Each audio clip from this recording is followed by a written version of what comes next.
अहिले जुन इन्टरनेटमा दुनियाँभरको सामग्री छ, सारा विज्ञान छ, सारा धर्मशास्त्र छ, 70% साइट के देखिन्छ मान्छेले पोर्नोग्राफीको देख्छ। वर्ल्ड एभरेजको भन्दैछु 70% लोग्नेको खुट्टा छोएर डेली पानी खाने चलन हैन। यसरी हामीले स्त्रीहरूको शोषण गरे। हामीले के सिकायो भने पुरुष चाहिँ देवता हो, तिमी चाहिँ उसको सेवा गर्नलाई जन्मेको हो। बहुविवाह के पश्चिमीले सिकाएको थियो। एक्चुअलीमा प्रेम बिना बस्नु भनेको एक प्रकारको टर्चर हो। जसलाई तपाईँले प्रेम गर्नुहुन्न त्योसँग बस्नु भनेको एक प्रकारको टर्चर हो। राम्रोसँग बुझ्नुहोस्, prostitution is a by product of marriage. चलिराखेको चिज हो, पर्दाको पछि चलिरहेछ, त्यसलाई पर्दा उघाडिदेऊ। त्यो पिड्कामा खान्थ्यो, आज को पिड्कामा खान्छ होइन। लुगा हामी पश्चिमी लगाउँछौँ, खाना हामी पश्चिमी ढङ्गले खान्छौँ है। तपाईँले ल्याउनु भयो कोर्टमा म्यारेज रेजिस्टर गरिदिनु भयो, यो मेरो लाल पूर्जा हो। वाइफलाई पनि मान्छेले सम्पत्ति बनाए। Living without love is a torture. हाम्रो हजुरबुवाले बैलगाडा चढ्नु भएको थियो। अब हाम्रो हिन्दू संस्कृति हो, पश्चिमीहरूले गाडी ल्याए, गाडी किन चढ्ने, काठमाडौँमा पनि बैलगाडामा सिंहदौरा जाउँ भन्ने कुरा जस्तो गर्नुभयो तपाईँले। एक दिन म्यारेज पनि म्युजियममा जान्छ। अहिले कानुन बनाएर तपाईँ भन्न सक्नुहुन्छ कि होइन तपाईँ त बैलगाडै चढ्नुपर्छ, गाडी चढ्न पाउनुहुन्न, किनभने राष्ट्रिय सवारी हो बैलगाडा। गाडी त पश्चिमीहरूले ल्याइदिएको, हाम्रो राष्ट्रिय सवारी नै चढ्नुपर्छ भनेर कानुनले रोक्न सकिन्छ। दोस्त नै दुश्मन बन्छ नि, मित्र नभएको मान्छे दुश्मन बन्दैन। आज तपाईँको जो विरोधी छ याद गर्नुहोस्, एक दिन तपाईँको मित्र थियो, मित्र विरोधी भन्छ। त्यस्तै नजिकका रिलेटिभ पनि विरोधी भन्छन्, साइकोलोजी मिल्दैन। अब त्योसँग यो कागजमा लेखा हुनाले सँगै बस्छ भने इट इज ए टर्चर होइन, शत्रुसँग बस्या जस्तै हो। जिसस 2000 वर्ष पूर्व हुनुभयो। उहाँको नजिकको दुईटै शिष्या जो थिए, मैगदलेना र मार्था, दुईटै प्रोस्टिट्युट थिए। जबदेखि म्यारेज सुरु भयो त्योदेखि प्रोस्टिट्युसन पनि सुरु भयो, र जबसम्म म्यारेज रहन्छ तबसम्म प्रोस्टिट्युसन पनि रहन्छ। दुईटै एकैचोटि जान्छ। फ्याक्ट सत्य हेर्नुहोस् होइन, भावनामा नजानुहोस्। इन्डियाको कुनै पनि नर्थ इन्डियाको प्रोस्टिट्युसन सेन्टर छैन जहाँ नेपाली केटी बेचिँदैन। 6 महिनाको नानीदेखि लिएर 70 वर्षको बुढी पनि रेप भइराखेको छ। दिज आर दि फ्याक्ट्स होइन। मान्छेको काम वासना यस्तो राक्षसी छ। अब यसको समाधान के? यो कानुन बनाएर समाधान हुँदैन। पिट्नुहोस्, त्यो पिटेर के हुन्छ? काम वासनाको हार्मोनल प्रेसर यस्तो छ कि हार्मोनल कुराले उसलाई हिप्नोटाइज गरिदिन्छ होइन, हाइज्याक गरिदिन्छ उसको विजडमलाई। 3 वर्षसम्म कुन पुरुषले आफ्नो काम वासनालाई तृप्त नगरेर बस्न सक्छ? नेपालको कुन सहर छैन जहाँ सेक्स ट्रेड हुँदैन? मलाई बताउनुहोस् त। 75-77 जिल्लामा कुन जिल्लामा छैन मलाई भन्नुहोस् त। मान्छे यस्तो कुत्सित प्राणी हो कि जससँग सुख लिन्छ त्यसलाई पनि उसले अपमानित गरेर जान्छ। यो सेक्स ट्रेड छ नेपालको 77 जिल्लामा छ, र नेपाली केटीहरू धेरै कन्ट्रीमा बेचिया छन्, र उनीहरू रोग लागेपछि लात मारेर उनलाई पठाइदिन्छ नेपाल। तबसम्म म्यारेज रहन्छ, तबसम्म प्रोस्टिट्युसन रहन्छ। यो स्टालिनले हटाउन सकेन, हिटलरले हटाउन खोजी गरेका थिए, हिटलरले हटाउन सकेन, स्टालिनले हटाउन सकेन, यो चाहिँ लेनिनले हटाउन सकेन।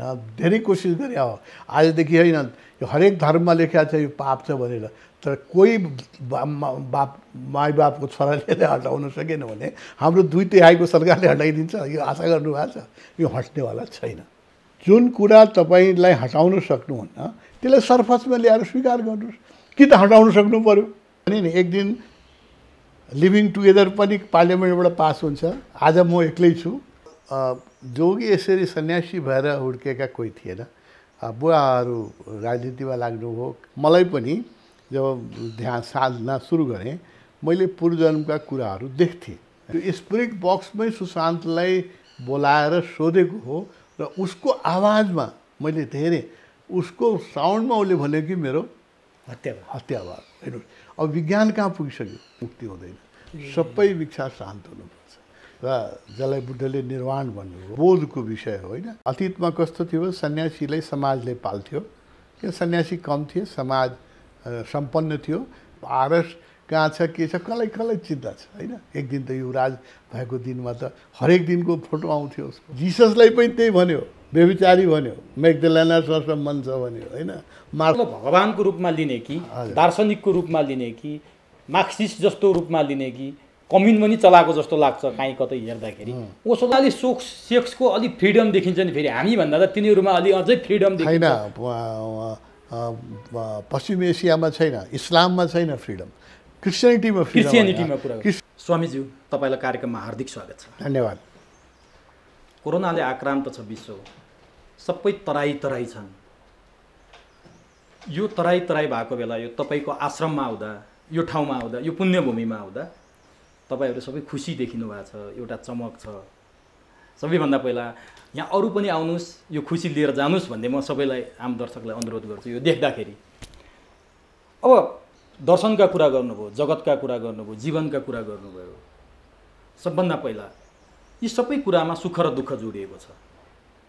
सुख के हो, दुःख के हो, दुःख कहाँबाट आउँछ, सुख कहाँबाट आउँछ, म यहाँबाट सुरु गरेँ, भनिदिनुहोस्। यो दुइटै हाम्रो भित्रबाट आउँछ। हामीले नै सृजन गर्छौँ दुःख र सुख। संसार निरपेक्ष छ होइन। हामीले डिजायरहरू बनाउँछौँ, तृष्णा बनाउँछौँ, इच्छा बनाउँछौँ। इच्छा पूर्ति भयो भने एकछिन सुख हुन्छ होइन।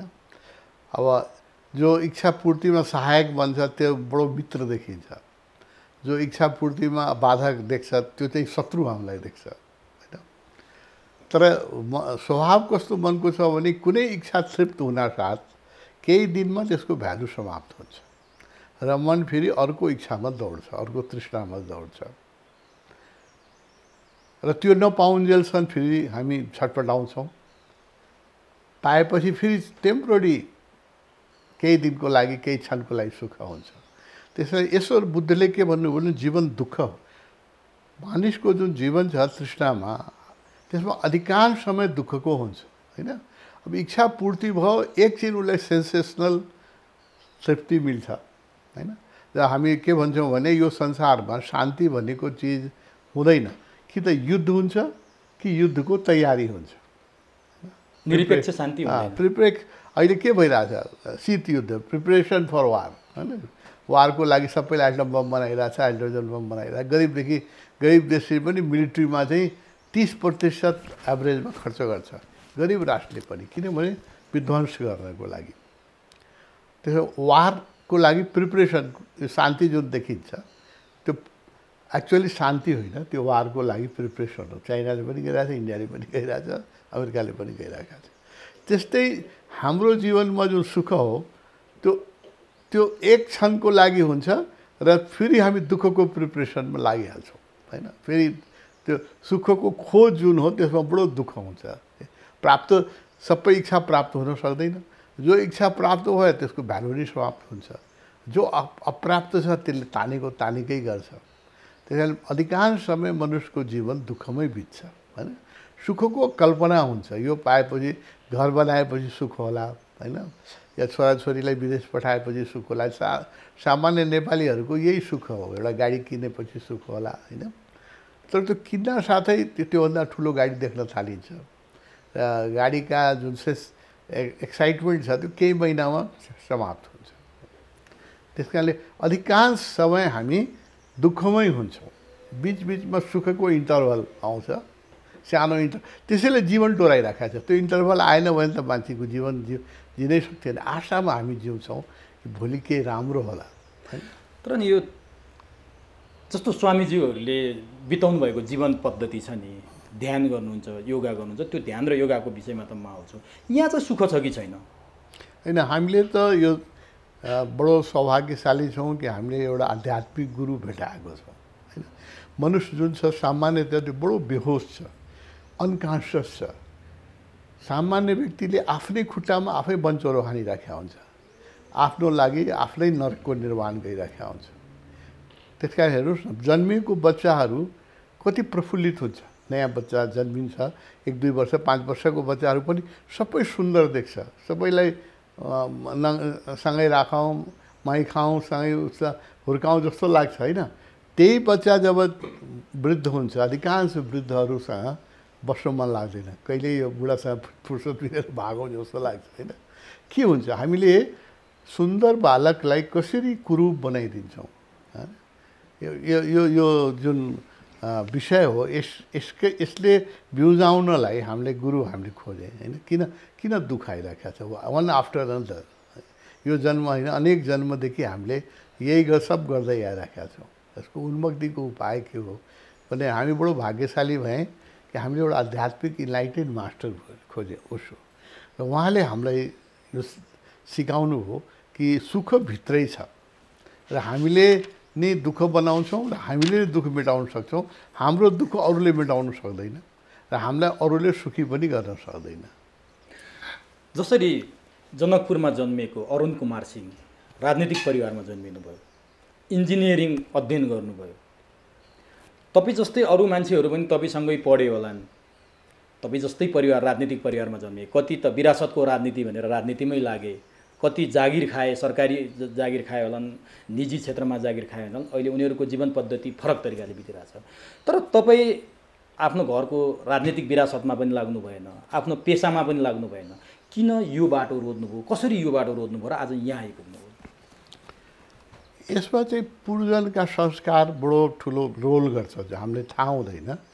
हामी जो रुचाएका हुन्छौँ, जो खोजिराखेका हुन्छौँ, त्यो विचारहरू एक जन्ममा मर्दैन। त्यो अनेक जन्म त्यो विचारहरू हाम्रो भित्रै हुन्छ, बीज रूपमा हुन्छ।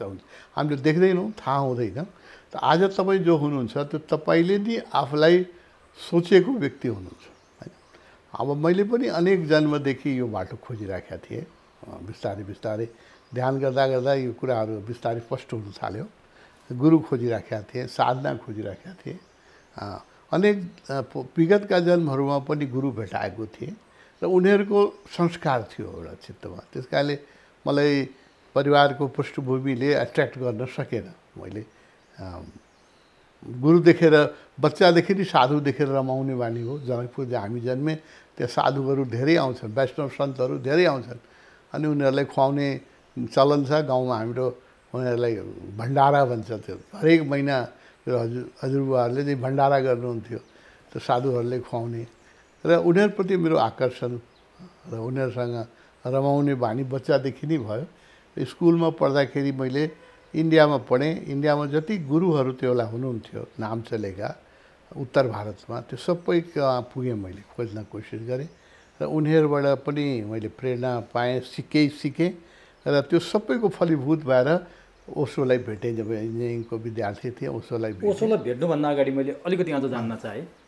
तपाईँको घर परिवारमा जसरी तपाईँ अहिले जुन क्षेत्रमा हुनुहुन्छ, जुन विधामा हुनुहुन्छ, त्यो बुवा बाजेमा अरूमा थियो कि थिएन, अथवा त्यो काहीँ कसरी प्रभाव पर्यो तपाईँलाई? होइन, मेरो परिवारमा यसरी सन्यासी भएर हुर्केको कोही थिएन। पहिला हजुरबुवाहरू त कृषक हुनुहुन्थ्यो, जो नेपाली अधिकांश नेपाली परिवार हुन्छ त्यस्तै थियो। खेतीपातीमा उहाँहरू हुनुहुन्थ्यो, धार्मिक हुनुहुन्थ्यो। त्यो जो क्षेत्रै छ नि जनकपुरको, हामीहरूको जुन क्षेत्र छ त्यो वैष्णव सम्प्रदायको क्षेत्र हो। प्याज लसुन नखाने, तुलसीको माला लगाउने होइन, माछा मासु त छोडिदिउँ, चियासम्म गाउँमा थिएन। प्याज लसुनै आउन दिनुहुन्थेन उहाँहरूले। त्यो एउटा वैष्णव पृष्ठभूमिमा जन्म हो। तर जोगी यसरी सन्यासी भएर हुर्केका कोही थिएन।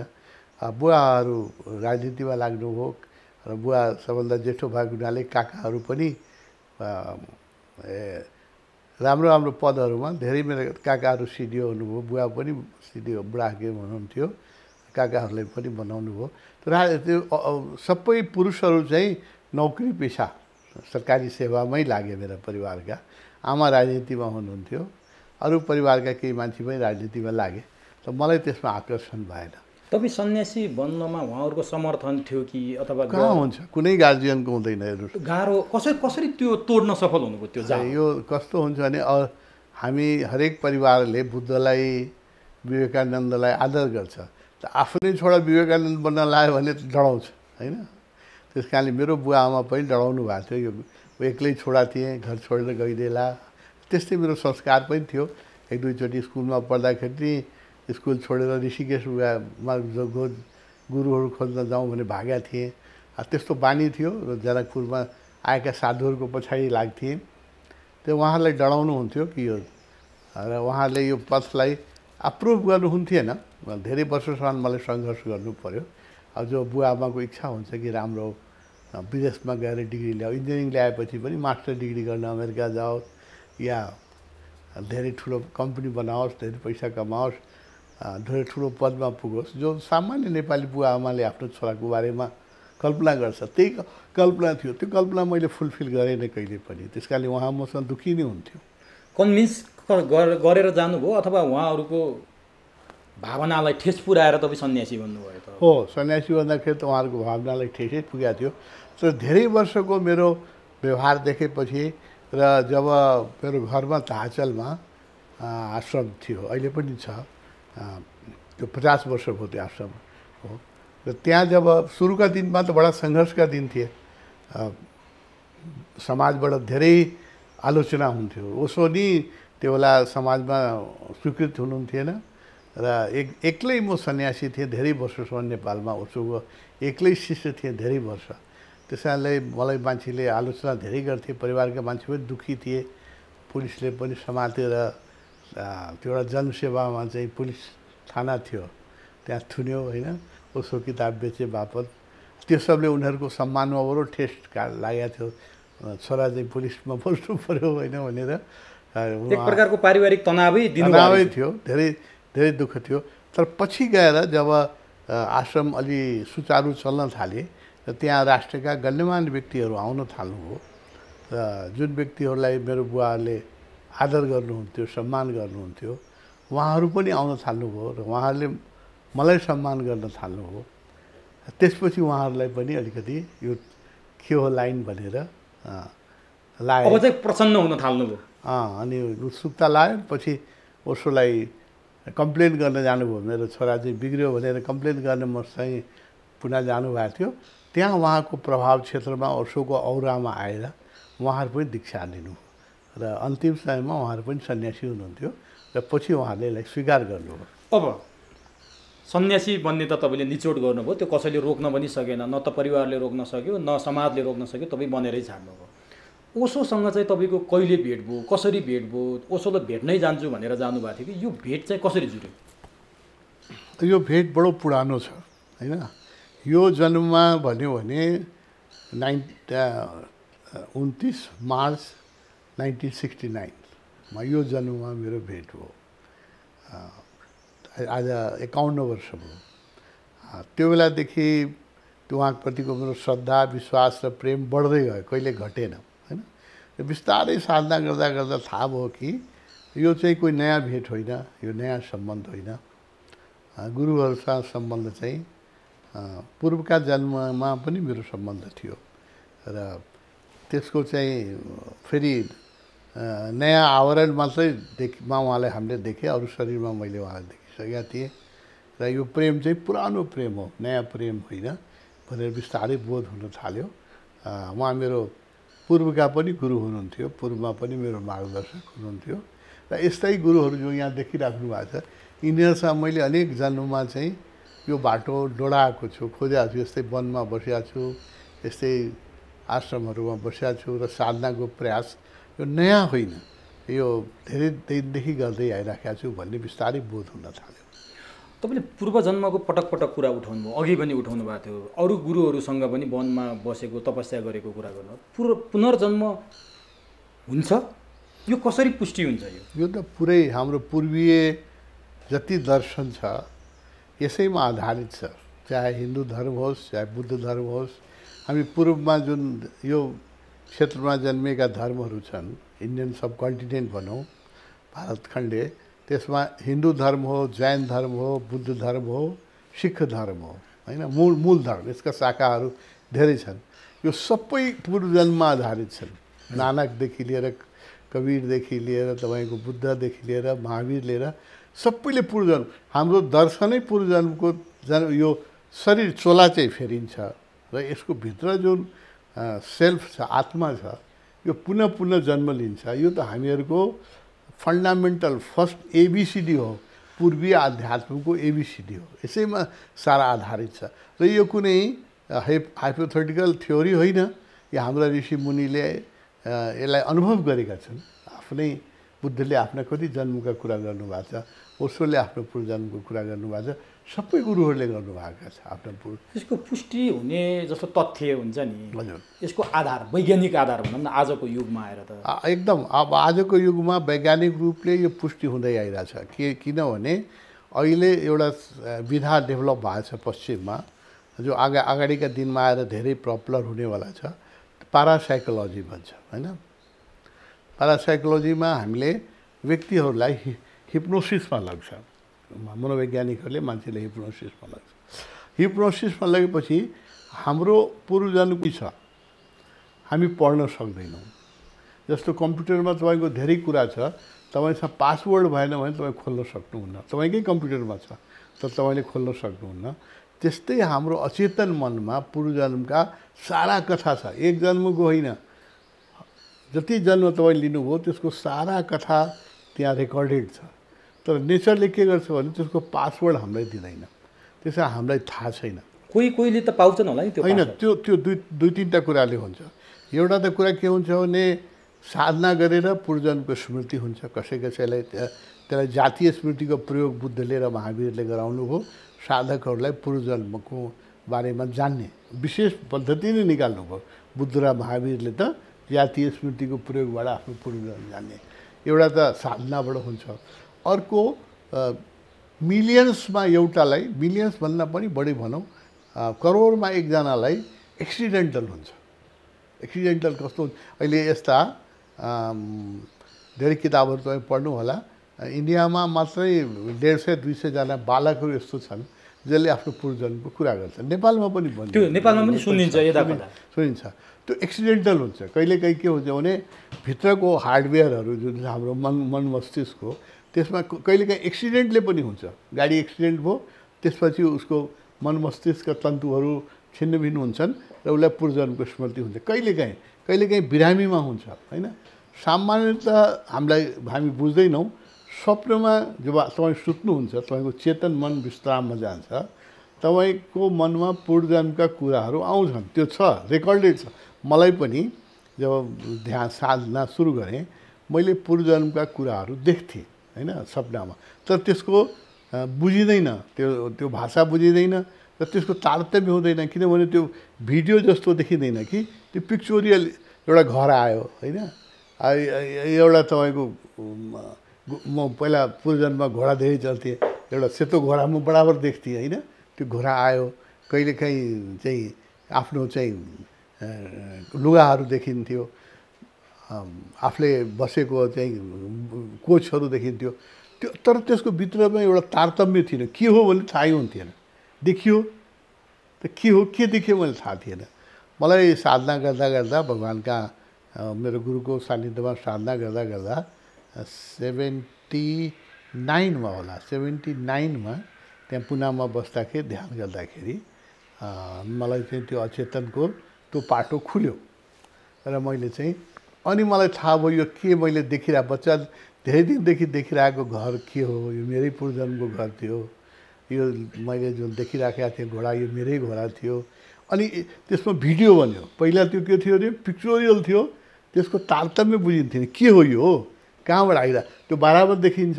त्यो मैले मात्र होइन हरेक मान्छेले देख्छ।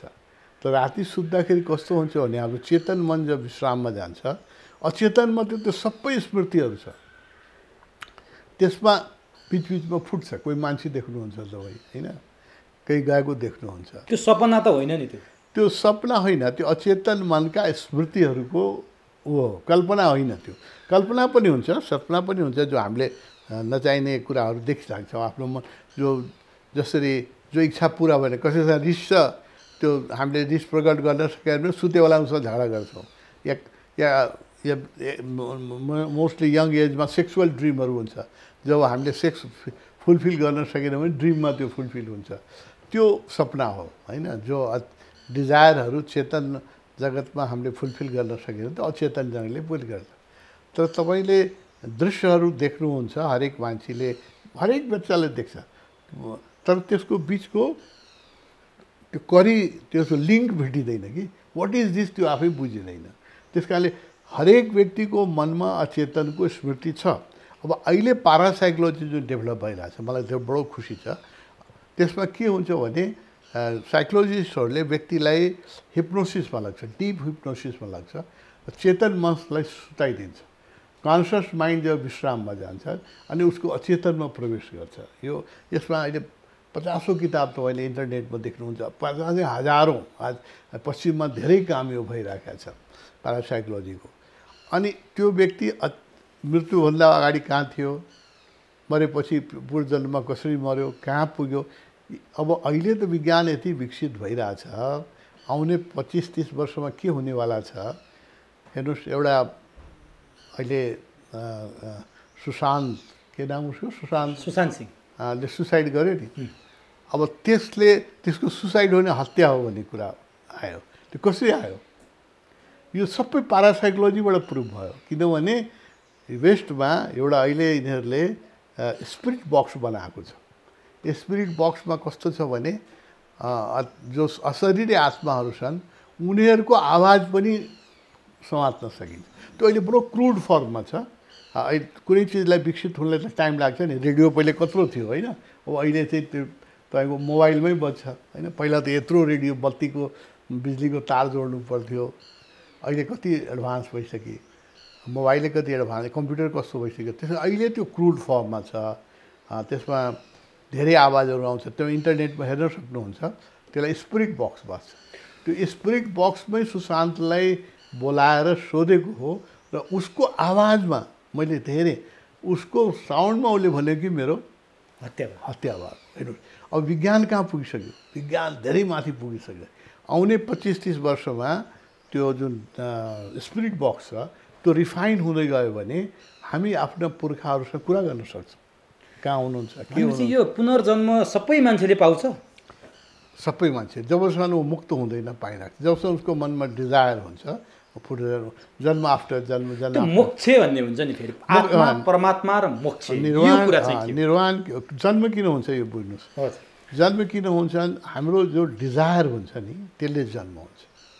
सपोज यो जन्ममा तपाईँले ठुलो फिल्म एक्टर बन्ने कसैले इच्छा गर्यो होइन, त हरेक व्यक्ति इच्छा गर्दा साथै त बन्न सक्दैन। त्यसको लागि धेरै अरू प्यारामिटर चाहिन्छ, त्यो जुट्न सकेन र ऊ बन्न सकेन।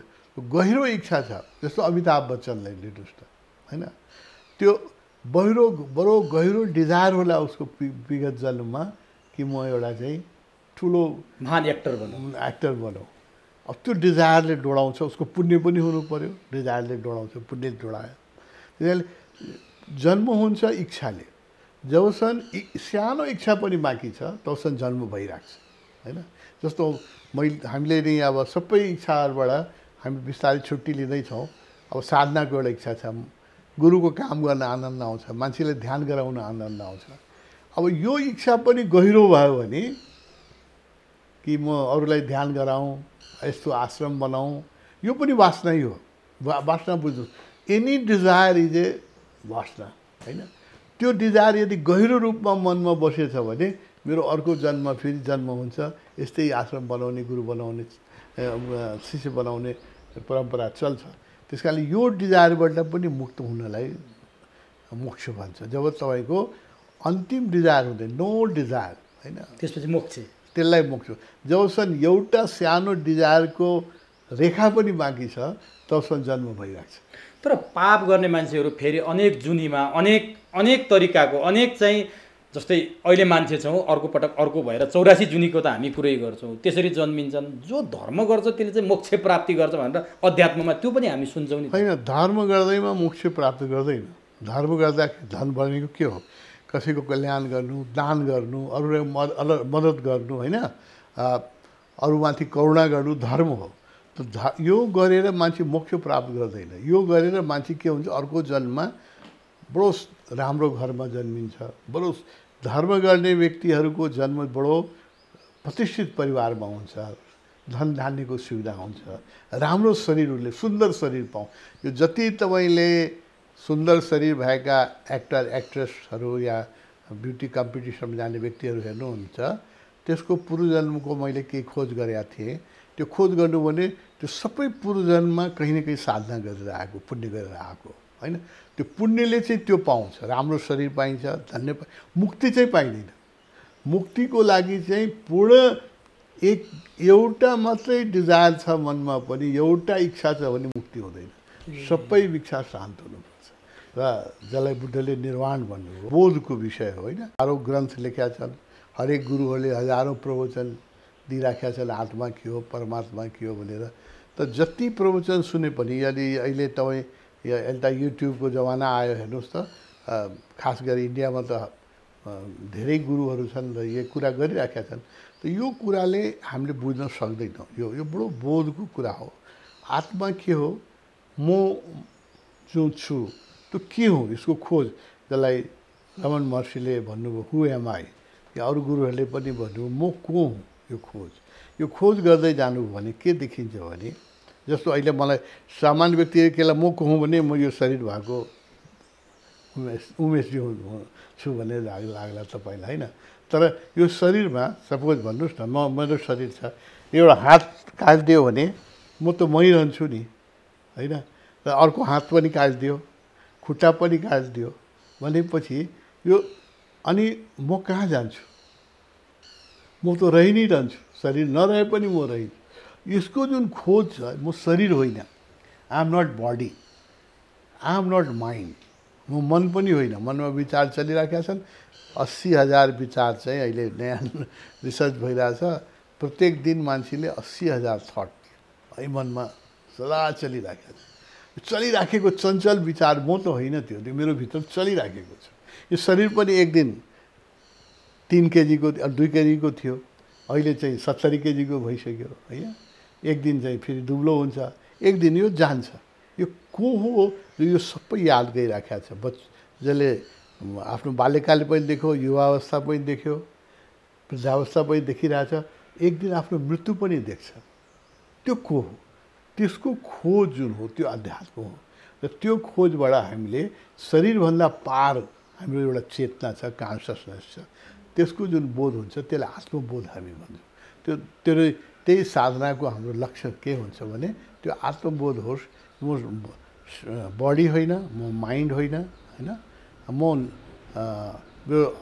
एक्चुअली स्वरूप कुन हो जो कि कहिले मर्दैन। गीतामा भनेको छ नि, आगोले बाल्न सक्दैन, पानीले भिजाउन सक्दैन होइन, घाममा त्यसले तातो हुँदैन, जाडोमा चिसो हुँदैन। त्यो कुन चिज हो, त्यो कुन सत्ता हो होइन। मुखले भनेर यसको बारेमा युट्युबमा लाखौँ प्रवचन चाहिँ छ, तर त्यो जति सुने पनि बोध हुँदैन, बिना साधनाको बोध हुँदैन। गहिरो साधना चाहिन्छ र यो शरीरबाट इच्छाहरूबाट मुक्ति चाहिन्छ। जब हाम्रो अरू इच्छाबाट मुक्ति हुन्छ र एउटै इच्छा हुन्छ कि मलाई थाहा होस् कि म who am I, from where I have come. यो बडी शान्त हुन्छ नि म कहाँ जान्छु? एकचोटि त मरे होइन, हजारौँ चोटि मरेको छ, मरेपछि म कहाँ जान्थ्यो, मेरो के स्वरूप हुन्थ्यो र फेरि किन जन्म भयो? यो जुन खोज हो, यसबाट साधना सुरु हुन्छ। अब अलिकति फर्क्यौँ, फेरि भारत जानुभयो, ओशोसँग भेट्नुभयो, अनि के लिएर के भएर यही ओशो तपोवन नेपालमा खोल्छु भनेर आउनुभयो, अथवा के उद्देश्य बोकेर आउनुभयो? अहिले हेर्ने हो भने नेपालमा मात्रै 97वटा यसका शाखाहरू रहेछन्, विदेशमा 100वटा रहेछन्। अहिलेसम्म तपाईँले 1,30,000 भन्दा बढीलाई दीक्षित गरेको मैले पाएँ। त्यसमा पनि नेपाली त 90,000 भन्दा बढीलाई दीक्षित गर्नुभएको रहेछ। यो सबै गर्नलाई के उद्देश्य बोकेर चाहिँ, यही उद्देश्य थियो अथवा के बोकेर तपाईँ भारतबाट नेपाल फर्किनुभयो? भारतमा त ओशोसँग बस्न गएको थिएँ, तर मेरो अध्ययन भारतमा भयो होइन। अनि अध्ययन गरिसकेपछि बिचैमा ओशो भेट्नुभयो, मैले अध्ययन छोडेरै उहाँको पछाडि लाग्न लागेको थिएँ। त ओशोले मान्नु भएन, भन्नुभयो कि उहाँको दर्शन के छ भने फिजिकली पनि हामी क्यापेबल हुनुपर्छ, आर्थिक रूपले पनि स्वतन्त्र हुनुपर्छ, आफ्नै मागेर खाने होइन। हाम्रो सन्यास कस्तो छ भने बाँडेर खाने। यो सन्यासीको परिभाषा फरक छ। अतीतमा कस्तो थियो, सन्यासीलाई समाजले पाल्थ्यो, किन सन्यासी कम थिए, समाज सम्पन्न थियो, 2-4-10 जना सन्यासीले पाल्नलाई के लाग्थेन। मलाई याद छ मेरो हजुरबुवाले हरेक महिना चाहिँ भण्डारा गर्नुहुन्थ्यो, साधुहरूले खुवाउनुहुन्थ्यो, किन धन्य धान परिपूर्ण थियो, धान उब्जिन्थ्यो, अरू पैसाको धेरै कम्प्युटर किन्नु पर्थेन, गाडी किन्नु पर्थेन। एउटा मात्र सोख के थियो भने जोगीहरूले खुवाउँ, उहाँको पनि सोख। अब अहिले त्यो समय छैन। अहिले तपाईँलाई मान्छेको हरेक व्यक्तिको आर्थिक स्थिति यस्तो छ कि 5 जना पाहुना आयो भने घबराउँछ अधिकांश व्यक्ति। अब मागेर खाने जोगीको भविष्य छैन। त्यसैले ओशोले नवसन्यास खडा गर्नुभयो। उहाँले के सन्यास खडा गर्नु भने हामी बाँडेर खाउँ, जति हामी कमाउँछौँ त्यसको एउटा सानो अंश चाहिँ बाँडौँ, अरूलाई बाँडौँ, आफ्नो भार आर्थिक भार पनि आफै बोकौँ, अरूलाई नबोकौँ। यो नवसन्यासको अवधारणा ल्याउनु भयो। त्यस कारण मलाई भने पढाइ छोड्न दिनु भएन। पढेपछि पनि म पहिला त फकाउनु भयो, तिमी डिग्री लियो अनिखेरि म आश्रममा राख्छु। यो डिग्री लिएँ अनि भन्नुभयो ताहाचलमा एउटा सानो घर बनाऊ, आश्रम बनाऊ, आमा बुवालाई एउटा घर बनाइदिए, त्यो एउटा ड्युटी हो। गुरुले फकाउनु पर्छ किन हामी त बच्चा जस्तै। तपाईँले किन भेट्नु भएको थियो? केही तपाईँलाई समस्या भएर जानुभएको थियो अथवा आफूलाई हुन्छ नि मान्छेले गुरु भेट्ने, अध्यात्ममा लाग्ने, केही न केही कतै न कतैबाट केही न केही हुन्छ। तपाईँले के थियो त्यस्तो? दुइटै हुन्छ, समस्या पनि हुन्छ जीवनमा होइन। समस्याले नै धर्मतिर ल्याउँछ। जबसम्म जीवनमा दुःखको प्रगाढ बोध हुँदैन तबसम्म मान्छे सिन्सियरली अध्यात्ममा लाग्दैन, क्याजुअली लाग्छ होइन। जबसम्म उसले टोटल एउटा हाम्रो गुरुहरूले के सबै गुरुहरूले के भन्नुहुन्छ भने डेथ और ट्रान्सफर्मेसन यस्तो जीवनमा क्षण आउनुपर्छ, या त म सुसाइड गर्छु, डिप्रेसनमा जान्छु, मर्छु, मेरो कुनै भविष्य छैन होइन, आशा समाप्त हुन्छ, अनि मात्रै मान्छे रियली अध्यात्ममा लाग्छ। तपाईँले पनि भएको थियो? त्यस्तो भएको थियो, मलाई पनि भएको थियो। के भएको थियो? जीवनको दुःख थियो, आफूले दुःख सृजन गर्छन् मान्छेले। मैले पनि दुःखहरू सृजन गरेका थिएँ र मलाई फ्रस्ट्रेसन थियो, कहीँ सन्तोष थिएन मलाई। जहाँ गए पनि म असन्तुष्ट हुन्थेँ। र त्यो एउटा किताब बडो फेमस थियो, मैले युनिभर्सिटीमा पढ्दाखेरि to live or not to live भन्ने एउटा इन्डियन राइटरले एउटा किताब लेख्नुभएको थियो, बाँच्ने कि नबाँच्ने होइन। त्यो किताब मैले पढेको थिएँ र त्यसमा उहाँले भन्नुहुन्थ्यो, उहाँ साबित गर्नुभएको थियो कि पश्चिमी दार्शनिकहरूले पनि आजकल लेखिरहेको किन बाँच्ने, बाँचेर के पाउँछौँ होइन, दुःखको सिवाय यहाँ पाउनलाई केही पनि छैन भनेर मैले उहाँको नाम अहिले बिर्सेँ। र यो चाहिँ वेस्टमा पनि अहिले धेरै only valid question is to live or not to live भन्ने किताबहरू आइरहेको छ। किन बाँच्ने होइन, बिहान गएर अफिस जाने, पैसा कमाएर ल्याउने, खाने, फेरि सुत्ने र फेरि भोलि त्यही रुटिनमा दौड्ने, यसैको लागि बाँच्ने, किन बाँच्ने होइन भन्ने अहिले यो प्रश्नहरू चाहिँ उठिरहेका छ। मलाई पनि त्यो प्रश्न उठ्थ्यो, वाइ सुड आई लिभ, बरु जीवनमा सुख त थियो। डिप्रेसन भएको थियो तपाईँलाई? डिप्रेसन पनि थियो, एक प्रकारको मानसिक पीडा थियो, धेरै पीडा थियो, सामाजिक पीडा थियो। मलाई वरिपरिको परिवेशसँग म म्याच गरिराखेका थिएन। मान्छेहरू जस्तो एडजस्ट हुन सक्नु भएको थिएन। म इन्जिनियरिङ प्रोफेसनमा लागे पनि गभर्मेन्ट सर्भिसमा थिएँ। त्यहाँको जुन अत्याचार हुन्छ, त्यहाँ जुन घुसखोरी हुन्छ, त्यहाँ जुन सोर सिफारिस हुन्छ, अहिले पनि छ, त्यसबाट मलाई बडो पीडा हुन्थ्यो होइन। त्यो गलत मान्छेलाई सही भन्नुपर्छ, आफूले मन नपराएको मान्छेलाई खुसामत गरिराख्नुपर्ने, त्यो सबले बडो फ्रस्ट्रेसन हुन्थ्यो। अनि त्यसपछि ओशोलाई भेट्नुभयो? त्यसलाई ओशोलाई भेटेँ र ओशोले चाहिँ देखाउनु भयो कि यसको अन्त छैन, यसको अन्त चाहिँ साधनामा। यो संसारलाई you cannot solve this world, यो वर्ल्ड अनकन्सियस मान्छेहरूले चलाइरहेका छन्, बेहोस मान्छेहरूले चलाइरहेका। यसमा कसैले कसैको कुरा सुन्न कोही तयार छैन। अधिकांश मान्छे आफ्नै खुट्टामा आफै बन्चरो खाइरहेका छ, स्लो पोइजन मान्छेले खाइरहेका छ। म अहिले देख्छु एभ्रिबडी इज किलिङ हिमसेल्फ होइन। धेरै रक्सी खानु, धेरै चुरुट खानु, धेरै ड्रग्स खानु, यो के हो? स्लो पोइजनिङ त हो। एकैचोटि सुसाइड गर्ने आँट छैन, तर बिस्तारै हामीले आफूलाई सुसाइड गरिराखेका छौँ। प्रत्येक व्यक्तिले आफ्नो हानि गरिराखेको अहिले देख्छु म होइन। देखाउनु हो मलाई साधनाबाट कि यहाँ जति मान्छे बाँचिराखेका छ, they are making their life miserable. अहिले हेर्दाखेरि लाग्ला त्यो यो पदमा पुग्यो, त्यसको पछाडि 100 जना दौडिराखेका छन्, 1000 जना। पदबाट हटेपछि उसको हेर्नुहोस् ल, तपाईँले हेर्नु होला। एक दिन चाहिँ जब पञ्चायतको टाइम थियो, मरिचमानजीको कत्रो तुलसी गिरीको कत्रो सम्मान थियो होइन। जब उहाँहरू पदबाट हट्नुभयो, जीवितै हुनुहुन्थ्यो, कोही एउटा झिङ्गा पनि भेट्न जान्थेन। मरेपछि पेपरमा सानो नोट निस्क्यो, मरिचमानजी शरीर छोड्नु, अनि थाहा भयो एक दिन जसको पछाडि पुरा काठमाडौँ तर्सिन्थ्यो, त्यो मान्छेले शरीर छोडे। राजाका सचिवहरू थियो जो पुरै नेपाल थड्काउँथे, तिनीहरूले पनि जब पदबाट हटे राजतन्त्र गए। अब अहिले के छ, अहिले पारस कहाँ छ, के छ, कसलाई कसलाई चिन्ता छ होइन। एक दिन त युवराज भएको दिनमा त हरेक दिनको फोटो आउँथ्यो उसको। त्यस कारण यो हरेक चिज जुन छ यो चाहिँ नष्टबर छ र मान्छेले आफ्नो जीवनलाई आफै दुःखी बनाइराखेका छ। यो अध्यात्ममा गुरुले मलाई देखाउनु हो, तिमी आफ्नो जीवनलाई दुःखी नबनाऊ, तिमी यसबाट मुक्त हो। यो प्रपञ्च छ, महाबेहोसीको प्रपञ्च छ। हामी के गर्छौँ भने एकैचोटि सुसाइड गर्ने आँट छैन, but everybody is committing slow suicide, slow poisoning गरिराखेका छन् मान्छेले होइन। त्यसपछि गुरुले तपाईँलाई नयाँ जीवनको नयाँ अध्याय सुरु गराइदिनु, नयाँ जीवन पद्धति दिनु हो, जिउन सिकाउनु, आनन्दित बनाउनु हो। I was very serious person, म हाँस्दै थिएन र बडो दुःखी थिएँ। मैले गुरुलाई मैले सन्यास लिएपछि यो भने पनि थिएँ, भगवान् म बडो दुःखी मान्छे छु र बडो सिरियसनेस छ मेरो। अनि भगवान्ले भन्नुभयो तिमीलाई म संसारको सुखी मान्छे मध्ये एक बनाउँछु र तिमीलाई म सुखी मात्रै बनाउँछु, मेरो हात नछोड, मसँग ह्याङ एराउन्ड मी, इङ्ग्लिसमा उहाँले भन्नुभयो जस्ट ह्याङ एराउन्ड मी, तिमीलाई मात्रै म सुखी बनाउँदिनँ, तिमी जहाँ जान्छ त्यहाँ मान्छे सुखी हुन्छ।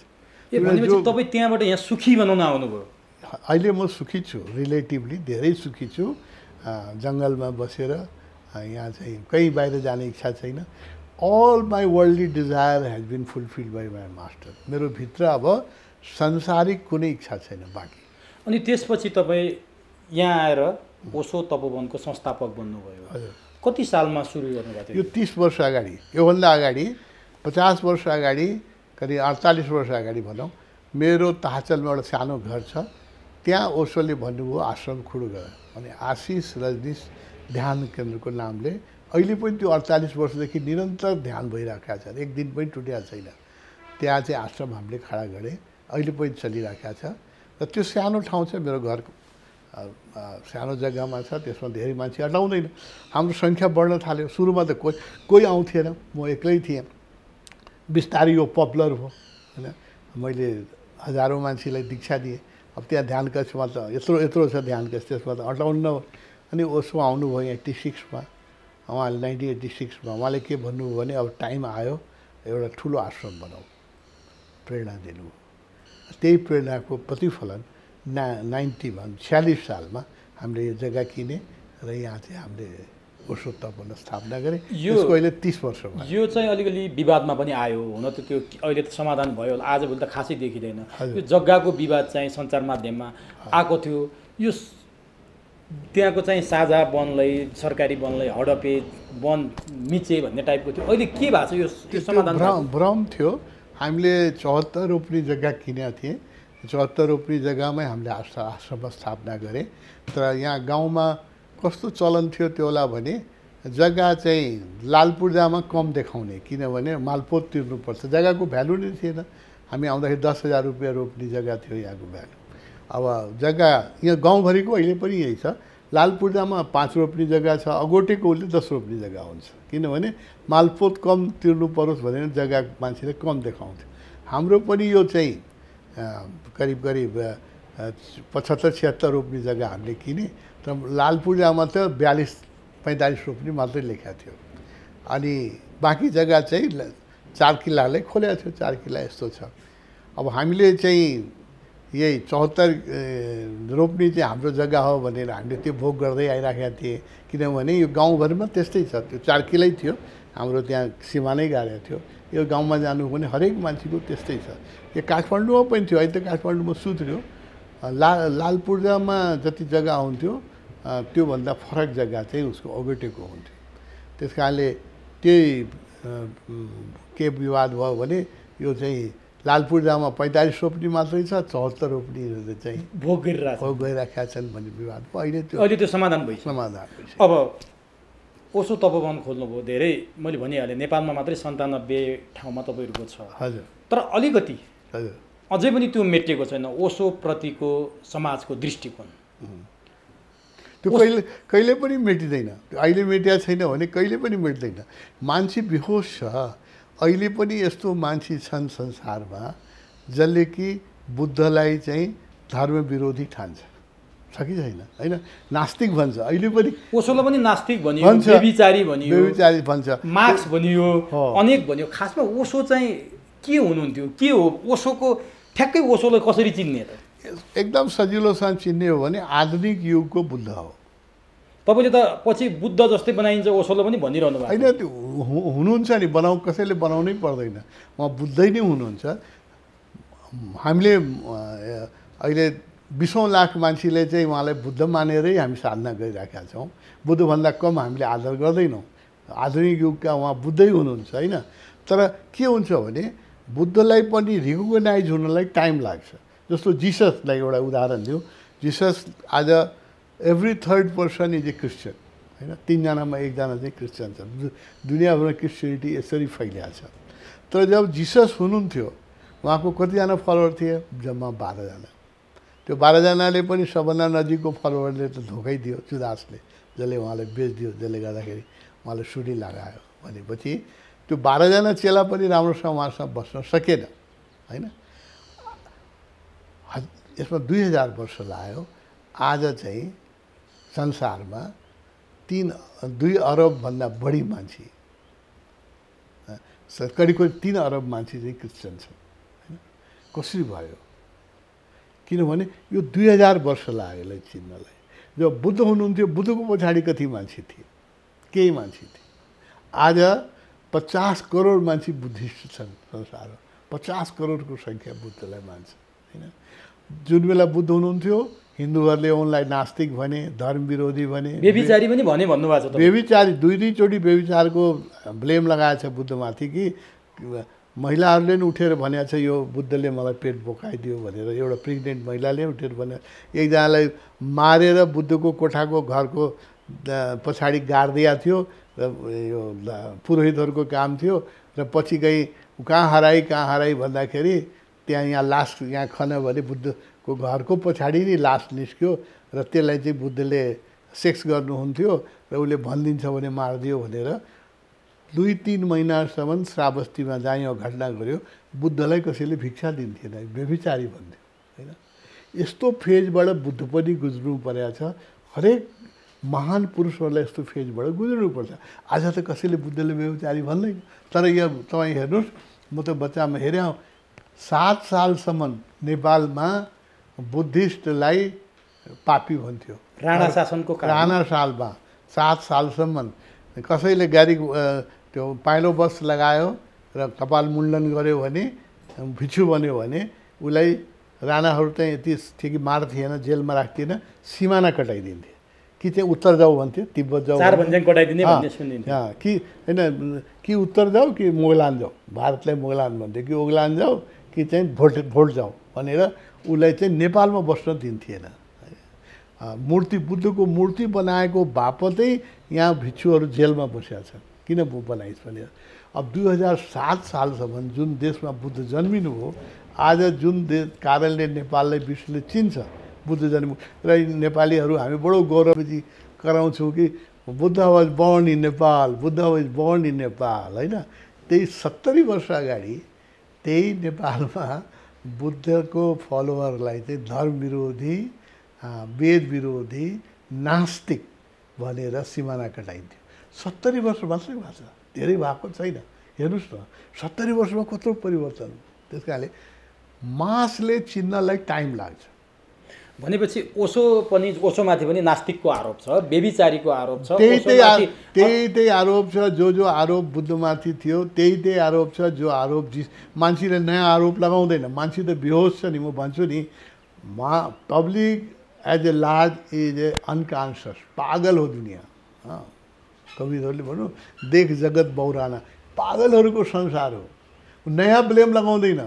जिससलाई पनि त्यही भन्यो बेबिचारी भन्यो मैग्दलेनासँग सम्बन्ध छ भन्यो होइन मार्थासँग सम्बन्ध छ भन्यो धर्म विरोधी भन्यो युवाहरूलाई चाहिँ तिमीले चाहिँ बिगारिराखेका छ भन्छ युवाहरूलाई चाहिँ पथभ्रष्ट गरिराखेका छ भन्यो होइन किन जिससको पछाडि पनि जो 12 जना लागेको थियो सबै युवा थिए होइन ओशोलाई जे ब्लेम लगाइएको छ त्यही ब्लेम बुद्धलाई लगाइएको थियो त्यही जिससलाई लगाइएको थियो होइन त्यही ब्लेम सुकरातलाई लगाइएको सुकरात त बिखै खानु पऱ्यो नि होइन कुनै नयाँ ब्लेम हामी लगाउँदैन। हामी यति बेहोस छौँ, हामी यति मूर्ख छौँ। यही देखेर कबीरले भन्नुभयो कि मुझे देखत हाँसी, यो हेरेर हाँस्नु मन लाग्छ। People are not learning anything. मान्छेले सेम मिस्टेक रिपिट गर्छ। अहिले ओसोलाई जति गाली गर्यो, कोही अर्को गुरु साइदियो, ओसोले सही छोडेकै 30 वर्ष भइसक्यो, अर्को इन्लाइटेन आउला, त्यसलाई पनि त्यही गाली सहनुपर्छ, त्यही अपमान सहनुपर्छ, त्यही लान्छना सुन। मान्छे चेत्नेवाला प्राणी होइन। महान व्यक्तिहरूमाथि यस्तो आरोप लागिरहेको छ। अब ओसोलाई भगवानको रूपमा लिने कि दार्शनिकको रूपमा लिने कि मार्क्सिस्ट जस्तो रूपमा लिने कि कम्युन पनि चलाएको जस्तो लाग्छ काहीँ कतै हेर्दाखेरि। ओसोले के भन्ने त ओसोको यही विशेषता छ, he is many in one. उहाँमा एउटा विशेषता के छ भने उहाँ बहुआयामी व्यक्तित्वको व्यक्ति हुनुहुन्छ। बुद्ध जस्तो एक डाइमेन्सनलको व्यक्ति हुनुहुन्न होइन, जिसस जस्तो एक डाइमेन्सनलको। त्यस कारणले हामीले भन्छौँ उहाँलाई भगवान मात्रै भन्दैनौँ, उहाँलाई अध्यात्मको जगतको एउटा क्रान्तिकारी परिवर्तन ल्याउने गुरुको रूपमा हामी आदर गर्छौँ उहाँलाई। किनभने उहाँले इकोनोमिक्सको बारेमा पनि उहाँको आफ्नो दृष्टिकोण छ, पोलिटिक्सको बारेमा पनि उहाँको दर्शन छ। उहाँले नृत्य र सङ्गीतलाई पनि आफ्नो ध्यानमा जोड्नु भएको छ, प्रेमलाई पनि उहाँले स्वीकृति दिनुभएको छ, सम्पन्नतालाई पनि स्वीकृति दिनुभएको छ र अधिकांश कुरा निर्माणको गर्नुभएको छ। यस्तो गुरु पृथ्वीमा भएको थिएन। उहाँ हिन्दू, बौद्ध, मुस्लिम, क्रिस्चियन के कसरी पनि हिन्दू नै अलिकति तपाईँहरूसँग नजिक भएको हिन्दू धर्म होइन। उहाँलाई भन्नुभयो भने बुद्ध धर्म, क्रिस्चियन धर्म, हिन्दू धर्मका जति विशेषताहरू छन् त्यो सबैको समष्टिकरण उहाँ हुनुहुन्छ। उहाँलाई हामी हिन्दू पनि भन्न सक्दैन, बुद्धिस्ट पनि भन्न सक्दैन। उहाँ synthesis of all good thing of all religion होइन, सबै धर्मका जुन सुन्दरतम चिजहरू छन् त्यसको सिन्थेसिस हुनुहुन्छ उहाँ होइन। त्यो फ्युचरको गुरु हो। अहिले मैले भने सानो मुख ठुलो कुरा लाग्ला, तर यो आउने दिनमा र जसले उसलाई पढाएको छ त्यसले मान्छ। यो ठुलो विद्वानहरूले मान्छ कि उहाँ चाहिँ खुशवन्त सिंह जस्तो राइटरले, जो कि नास्तिक हुनुहुन्थ्यो, उहाँले पहिले लेख्नु भएको छ कि after Buddha he is the greatest incarnation. बुद्धपछि सबभन्दा ठुलो इन्कार्नेसन भयो ओशोको भनेर लेख्नु भएको छ। अमृता प्रीतमले लेख्नु भएको छ, राइटरहरूले धेरै लेखाएको छ, विद्वानहरूले लेखिरहेको छ। हामी के भन्छौँ भने होइन, बुद्ध पनि प्रेमलाई स्वीकृति दिनु भएन, उहाँको धर्ममा हामी त नाच्न पाउँथेन होइन, उहाँको धर्म राम्रो लुगा लगाउने थिएन, तिनवटा चियो राख्ने थिए। उसले त हाम्रो यस्तो राम्रो बन्डी लगाउनु पनि सिकाउनु भयो, मोबाइल लिएर हिँड्न पनि सिकाउनु भयो। त्यस कारणले he plus Buddha, is not only Buddha, is Buddha plus. अलिकति यौवनको बारेमा, सेक्सको बारेमा विवादमा तानिनु भयो, त्यो किन त्यसो तानिनु भयो? त्यो साँच्चीकै विवादमा तानिने कुरा हो होइन? मान्छेले नबुझ्या हो के हो? होइन, सेक्स भनेको विषय नै यस्तो हो कि त्यो सधैँ विवादित विषय हो होइन। कसैलाई तपाईँलाई बदनाम गर्नु छ भने उसको बारेमा भनिदिनुहोस्, यसको त सेक्सुअल स्क्यान्डल छ भने पुग्छ। मान्छेले प्रमाण पनि खोज्दैन होइन। यस्तो कुरा चाहिँ हो, कसैको बारेमा भनिदिनुहोस् होइन। एउटा महिलासँग एकजनाको फोटो तपाईँले आफ्नो मिडियामा छापिदिनुहोस् र तल लेखिदिनुहोस् यो महिलासँग उहाँको चाहिँ गोप्य सम्बन्ध छ भनिदिनुहोस्, मान्छेले प्रमाण खोज्दैन, सोझै पत्याउँछ होइन र आलोचना सुरु गरिदिन्छ। सेक्स भनेको यस्तो सब्जेक्ट हो, हरेक व्यक्तिको सेक्सुअल यो बुझ्नुहोस्, मनोविज्ञान बुझ्नुहोस्, सेक्सुअल डिजायर हरेक मान्छेको अनफुलफिल छ, अतृप्त छ होइन। र यो जुन सेक्सुअल कुराहरूमा हामीले जो यति इन्ट्रेस्ट लिने कारण के हो भने आउट अफ ईर्षा, जेलसी होइन। त्यो मनोवैज्ञानिक साइकोलोजिस्टहरूको कुरा सुन्नुहोस् न, त्यसले बताउँछ। किनभने यसले भोग गर्यो, मैले भोग गर्न पाइनँ, अचेतनमा यो छ होइन। अब चेतनमा त्यो त भन्दैन, म त महा सन्त छु, म त साधु छु, मलाई त यो चाहिँदैन। यो चाहिँ व्यभिचारी छ, हरेक व्यक्ति व्यभिचारी छ जोसँग निर्वाण प्राप्त गर्दैन र डिजायरबाट मुक्त हुँदैन। धन र स्त्री सुखको मुक्तबाट मुक्त कोही पनि छैन, देखाउने मात्रै हो। अध्यात्ममा लागेकाहरू त हुनुहुन्छ होला नि। अध्यात्ममा लागेका भए त किन यस्ता गुरुहरू जेल गइराख्नु भएको छ? अहिले हेर्नुहोस् त, नेपालमै कति गुरुहरू सेक्सुअल स्क्यान्डलमा, सबभन्दा बढी गुरुहरू जेलमा जाए त सेक्सुअल स्क्यान्डल। भारतमा त धेरै देखियो, नेपालमा पनि देखिएको छ, नेपालमा पनि सुनिराख्नु भएको छ। अब त्यही सेक्सुअल काण्डसँग जोडिएका गुरुकै कुरा गर्ने नि लिटिल बुद्ध भनिएका रामबहादुर बमजनको त तपाईँले खुलेर समर्थन गर्नुभयो। फेरि उहाँ पनि सेक्स स्क्यान्डलमा त जोडिनु भएको होइन। उहाँको तपस्याको म आज पनि समर्थन गर्छु। त्यत्रो यङ मान्छे त्यो उसको जङ्गलमा गएर एक्लै बसेर जुन तपस्या गर्यो, ध्यान गर्यो, त्यहाँ त बिबिसीले गएर टिभी लगाएर पनि हेऱ्यो नि। उसले केही अन्न जल नखाइकन धेरै वर्ष चाहिँ तपस्या गरे। त्यो बिबिसीको क्यामेरा टिमै लगाएर हेऱ्या हो नि। उसको तपस्याको आज पनि म समर्थन गर्छु, आज पनि समर्थन गर्छु। अब जो सेक्सुअल कुरा हो, यो व्यक्तिको दोषै म मान्दिनँ, यो चाहिँ समाजको दोष हो। समाजले सेक्सुअल सप्रेसन सिकाउँछ। मलाई पानी पिउन इच्छा छ, तपाईँले पानी पिउनु दिनु भने चोरेर खान्छु म पानी। प्यास त छ मलाई, अब भोलि साबित गरिदिनुहोस् कि पानी खानु पाप छ। कुनै धर्ममा छ यस्तो, जैन धर्म यस्तो छ। जैन धर्म के छ भने बेलुका सूर्यास्त भएपछि अर्को सूर्योदय नभएसम्म पानी खानु पाप छ। अहिले पनि छ होइन। तर कुनै व्यक्तिले दिउँसो यदि यस्तो खाना खाएछ कि जसलाई उसलाई धेरै प्यास लाग्छ या कुनै फिजिकल रिजनले उसलाई प्यास लाग्छ भने ऊ पानी राति पानी खायो भने चोरेर खान्छ ऊ पानी। तर लिमिटेसन त हुन्छन् होला नि। सेक्स भन्ने कुरा जुन छ त्यसलाई खुल्ला कुरा गर्नुभयो तपाईँहरूले, दबाउन पाइँदैन, दबाउँदाखेरि यो भएको भन्नुभयो। त्यस्ता कुरामा केही न केही लिमिटेसन बााउन्ड्री त होला नि त। खुल्ला किताब जस्तो त होइन, बााउन्ड्री त छँदै छ। शरीरकै एउटा सीमा छ नि, मान्छेले कति सेक्स गर्न सक्छ र आवश्यकता किन छ। यसको सेक्सको आवश्यकता किन छ भने यसलाई लुकाएर, यसलाई चाहिँ हामीले घृणित बनाएर, यसलाई चाहिँ हामीले गलत कुरा पाप बनाएर राख्या हुनाले सेक्सप्रति यति आकर्षण छ। कहिलेबाट भयो त यो? जब यहाँ विदेशी आक्रमण भयो हामीहरूमाथि, जब सेक्स हिन्दू धर्ममा कहिले पनि सप्रेस थिएन। हामीले चाहिँ कामदेव भने, कामको जो डिपार्टमेन्ट हेड थिए उनलाई हामीले देवता भने। यति मात्रै भने। कृष्णले गीतामा के भन्नुभएको छ सुन्नुहोस् त, अब हिन्दूहरूले बुझ्दैनन्। देवताओं में मैं कामदेव हुँ भन्नुभएको छ। इन्द्र होइन, वरुण होइन, अग्नि होइन, देवताहरूमा म कामदेव छु भन्नुभएको छ होइन। पर्वतहरूमा म हिमालय छु भन्नुभएको छ होइन। देवतामा सबभन्दा महत्त्वपूर्ण देवता मान्नुभयो। पर्वतहरूमा सबभन्दा पर्वत हिमालय छ होइन। त्यस्तै बुद्धले कृष्णले के भन्नुभयो भने देवताहरूमा म कामदेव होइन। हिन्दूहरूमा काम कहिले पनि कुण्ठित थिएन। कृष्णकै कति गोपी थिए होइन, 1600 गोपी नि भने त कृष्णकै 8वटा त श्रीमती नै थिए उहाँकी होइन। त्यसमा हामीले कृष्णलाई कहिले बेइज्जत गर्छौँ। कृष्णलाई हिन्दूहरूले कामलाई बडो फेस भ्यालुमा स्वीकार गरेको थियो। मन्दिरमा हुने टुडालको अर्थ पनि थियो। हरेक टुडालमा मन्दिरमा सेक्सको सिम्बल हुन्थ्यो। र जो जसले कामशास्त्र लेख्नुभयो बादशाहन ऋषि, उनलाई हामीले ऋषि वाल्मीकि जस्तै इज्जत दिएको छौँ। बादशाहनलाई लेख्नुभयो उहाँले कामशास्त्र होइन। तर उहाँको रेस्पेक्ट के हामीले गऱ्यो भने पातञ्जलीले जति रेस्पेक्ट गरेका छ त्यत्तिकै रेस्पेक्ट उहाँले हामीले गऱ्यो। हिन्दूहरू यत्रो विशाल हृदय भएका धर्म हो। यो पश्चिमबाट आक्रमण हो होइन। यो आक्रमण सुरु भयो 10वीं शताब्दी पछि र जब पश्चिम एसियाबाट आक्रमण भयो, त्यसपछि पश्चिमी देशबाट आक्रमण भयो। यिनीहरूको धर्म सप्रेसिभ रिलिजन हो पश्चिमाहरू सबै धर्म। तर त्यहाँ अलि सेक्सको अलिक फ्रिडम देखिन्छ नि। फेरि हामीभन्दा त तिनीहरूमा अलि अझै फ्रिडम देखिन्छ। छैन,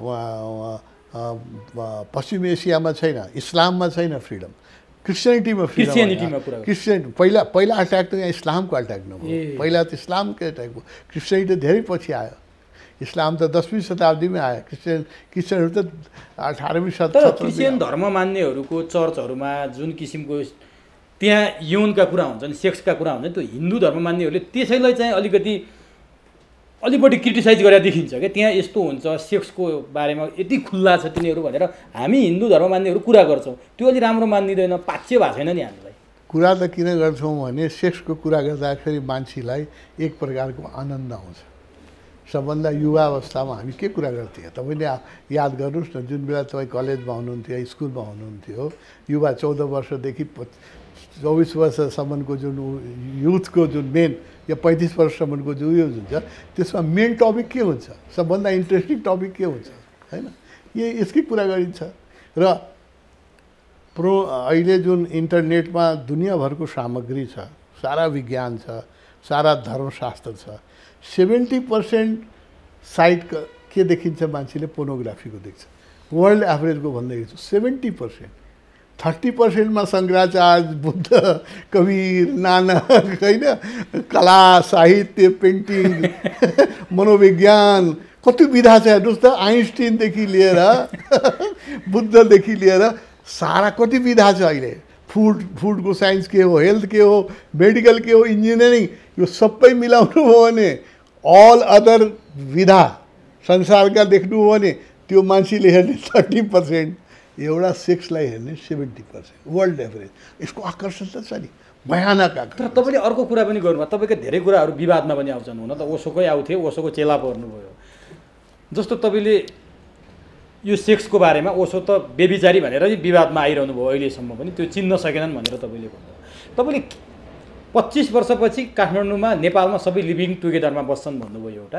एउटा चाहिँ प्रस्टिट्युसन जो चाहिने तपाईँको यौनकर्मीहरूलाई चाहिँ लिगलाइज गर्नुपर्छ, यिनीहरूलाई वैधानिकता दिनुपर्छ भनेर बोलिरहनु भएको छ। यो बाहेक अर्को गाँजाको बारेमा पनि म आउला। यसरी बोलिरहनु भएको छ। समाज एउटा धारमा बग्ने अनि तपाईँ चाहिँ अर्को धारबाट बग्या जस्तो देखिन्छ क्या यो हेर्दाखेरि। वास्तविकता के हो? प्रस्टिट्युसनलाई लिगलाइज गर्ने भन्ने कुरा। अनि यो 25 वर्षपछि सबै चाहिँ लिभिङ टुगेदरमा बस्छन् नेपालीहरू भन्ने, यो चाहिँ बुझाइदिनुहोस् त। एक एक गरेर भन्नु, यो दुइटै बहुत गहन सब्जेक्ट हो र यसलाई चाहिँ क्षुद्र मस्तिष्कले हामीले बुझ्न सक्दैन। यो बडा वाइड एङ्गल चाहिँ चाहिन्छ यसलाई बुझ्नलाई, होइन। एक एक कुरा गरौँ। लिभिङ टुगेदरको कुरा गरौँ। अहिले पश्चिमी मुल्कमा 40% व्यक्तिहरू चाहिँ लिभिङ टुगेदरमा गइसके, म्यारेज गर्न चाहँदैन, होइन। They live together. अमेरिकामा, जर्मनीमा 40% पिपुलहरू, सानो सङ्ख्या छैन, होइन। यिनीहरू म्यारेजबाट कायल भएर एकजनाले 3 चोटि बिहा गर्यो, 3 चोटि डाइभोर्स गर्यो, होइन। किनभने अहिलेको युग जुन छ यो बडो सेल्फ सेन्टर्ड युग हो। विवाहको जुन संस्था कसरी चल्यो, यो एकचोटि तपाईँले यसको इतिहास हेर्नुहोस् न। जब विवाह जुटिया छ सम्पत्तिसँग, जब हाम्रो प्राइभेट प्रोपर्टी भयो, एक समय थियो जब कसैको प्राइभेट प्रोपर्टी थिएन, हामी पनि आदिवासी जस्तै जङ्गलमा बस्थेँ, खान्थेँ, फिर्थेँ, कसैको लाल पूर्जा थिएन, त्यसलाई विवाहको आवश्यकता परेको थिएन। Sex was also available as it is available to the 84 crore योनिमा। कहीँ विवाह हुन्छ न, विवाह हुन्छ न डाइभोर्स हुन्छ। उनीहरू ह्याप्पी छ कि छैन? उनीहरूको नि काम वासना त तृप्त भइरहेछ। एक दिन हामी पनि त्यस्तै थिएँ। There was no marriage. म्यारेजको इतिहास केही हजार वर्षको मात्रै छ, धेरै पुरानो इतिहास छैन, होइन। यसले पर्पस सर्भ गर्यो, किनभने प्राइभेट प्रोपर्टी भन्न साथै मेरो सम्पत्ति, मैले जोडेको जग्गा, लाल पूजाको जग्गा, म के चाहन्छु भने मेरै बिरेबाट जन्मेको सन्तानले भोग गरोस्, अरूले भोग नगरोस्, होइन। त्यसको लागि मैले बिहा गर्नु पऱ्यो, छोरा जन्माउनु पऱ्यो, होइन। र यो प्राइभेट प्रोपर्टीसँग जोडेकै कुरा हो म्यारेज, होइन। र जब जति जति धन सम्पत्ति बढ्दै जान्छ त्यति के हुन्छ, मेरो पैसा चाहिँ अरूले लुट्न नपाओस्, मेरै सन्ततिले भोग गरोस्, होइन। त्यस कारण म्यारेजको इन्स्टिट्युसन आयो। अब म्यारेजको इन्स्टिट्युसनमा हामी के भयो भने, एउटा राम्रो बुझ्नुहोस्, एउटा छाना मुनि धेरै अहङ्कार बस्न सक्दैन। एउटा घर मुनि इगो भनेको चिज यस्तो चिज हो, उसले धेरै ठाउँ ओगट्छ। एउटा घरमा 3टा अहङ्कार बस्न सक्दैन। त्यस कारण आज तपाईँ हेर्नुहोस्, तपाईँकै दाजुभाइ, कति दाजुभाइ हुनुहुन्छ? म एक्लै। तपाईँ भाग्यशाली हुनुहुन्छ। 5-7 दाजुभाइ जुन छन् एउटै आमा सन्तानबाट जन्मेका, उनीहरू पनि बिहा गरेपछि एउटा घरमा बस्न सक्दैन।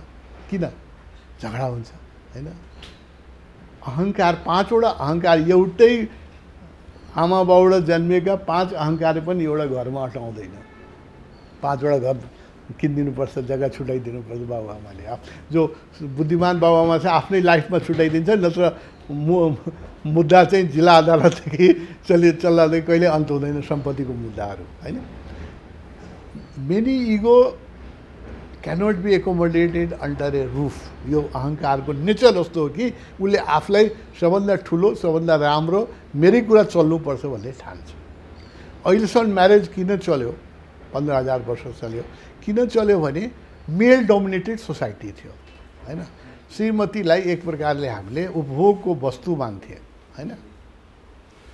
ऊ भोकको वस्तु मान्थे र निर्णय सबै पुरुषले लिन्थ्यो, स्त्रीले मान्नुपर्ने। ऊ समर्पिता थिए, उसलाई त के थियो ईश्वरको लोग्ने मान्छेलाई ईश्वरै मान, उसको खुट्टा धोएर अहिलेसम्म नेपाली समाजमा गाउँहरूमा गाइरहेको छ, खुट्टा धोएर लोग्नेको खुट्टा धोएर डेली पानी खाने चलन होइन। यसरी हामीले स्त्रीहरूको शोषण गरे। हामीले के सिकायो भने पुरुष चाहिँ देउता हो, तिमी चाहिँ उसको सेवा गर्नलाई जन्मेको हो, सेवा गर्नलाई जन्मेको हो। अब एउटा इगो चल्यो, स्त्रीलाई हामीले दुःख पनि दिए, जे गरे पनि उसले के ठान्यो भने मलाई भाग्यमा यही मान्छे लेखेको थियो, यसैको सेवा गरेर बस्नु छ, चाहे त्यसले 3टा श्रीमती किन ल्याओस् होइन। त्यो पनि हुन्थ्यो, नेपाली समाजमा हुन्थ्यो होइन, हरेक समाजमा हुन्थ्यो। त्यो स्त्रीलाई हामीले शोषण गरे हो र विवाद चल्यो। अब आज के हो भने स्त्री पनि तपाईँभन्दा कम क्वालिफाइड छैन, कसै कसै व्यक्ति चाहिँ आफै एमए हुनुहुन्छ, वाइफ चाहिँ पिएचडी पनि छ होइन। कोही डक्टरहरू हुनुहुन्छ, आफू चाहिँ एमबिबिएस मात्रै हुनुहुन्छ, श्रीमती चाहिँ एमडी छ। अब त्यो एमडी श्रीमतीले कहाँ एमबिबिएसको अहङ्कारमा बस्नै सक्दैन, उसको आफ्नो अहङ्कार छ होइन। अब उसले पनि पढे लेख्यो, ऊ पनि आफै कमाउँछ, कोही कम छैन होइन। आर्थिक रूपले जब तपाईँ आश्रित हुनुहुन्छ त्यो व्यक्तिको कुरा मान्नुपर्छ। बाबुआमासँग हामी आश्रित थियौँ, उसले कुरा मान्नुपर्थ्यो।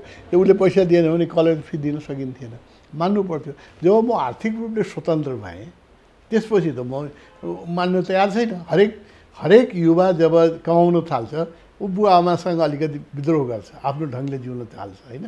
र श्रीमतीहरू जब पढ्न लेख्न थाले र आफै कमाउन थाले, अहिले पनि मान्छेले के चाहन्छ भने 18औं शताब्दीमा जस्तो उसले मेरो घोडा धोएर खान्थे र मेरो हरेक कुरा मान्थ्यो, आज पनि यस्तै मानुस् भने मानसिकता पुरुषमा छ होइन। त्यस कारणले म्यारेजहरू टुटिराखेका छन्। यहाँ मात्रै होइन, नेपाल काठमाडौँमा त धेरै भयो, रोल्पा-डोल्पामा पनि डाइभोर्स रेट बढेको छ, डाइभोर्स। र यहाँ मात्रै होइन, अब अमेरिका इङ्ल्यान्डमा त म्यारेजकै टाइममा मान्छेले डाइभोर्सको शर्तहरू साइन गरेर म्यारेज गर्छ कि जब हामी छुट्छौँ अनि सम्पत्ति कसरी बाँड्ने होइन, छोरा कसले पाल्ने, छोरी कसले पाल्ने, घर कसले लिने, कुकुर कसले डोडाउने, यति मैले देखाएको छु त्यो होइन। सन्डे कुकुर हस्बेन्डले डोडाउनुपर्छ, अरू दिन श्रीमती। यस्तो यो मलाई यो आई एप्रिसिएट यो इमान्दारी हो। पहिल्यैदेखि नै शर्त बुन्दा बनाइदिन्छ। हामीले आज बिहा गर्दैछौँ तर कुनै दिन हामी छुट्यो भने यो कन्डिसनमा छुट्छौँ होइन। दिस इज अनेस्टी होइन। म यसलाई बिहा गरेर डाइभोर्स गरेर झगडा गर्नुभन्दा अगाडि पहिले नै कागजमा तयार गरिलिनु, यो अनेस्टी त विकृति ल्याउला नि त। विकृति होइन, यो बाहेक यसले अरूले विकृति ल्याउँछ। अहिले त त्यसै पनि पश्चिमाहरूले हाम्रो संस्कृतिमाथि प्रहार गरे। आज नेपालमा चाहिँ जे देखिरहेछ यो डिभोर्सको जुन कुरा आयो नि, यो सबै पश्चिमाबाट प्रभावित भए। पश्चिमा संस्कृतिले हाम्रो संस्कृति ध्वस्त, पूर्वीय दर्शन ध्वस्तै पार्यो भनेर आरोप लागिरहेछ क्या। त्यसमाथि झन् तपाईँले यसको वकालत गर्दा त झन् मान्छे रिस होला नि। होइन, बहुविवाह के पश्चिमीले सिकाएको थियो।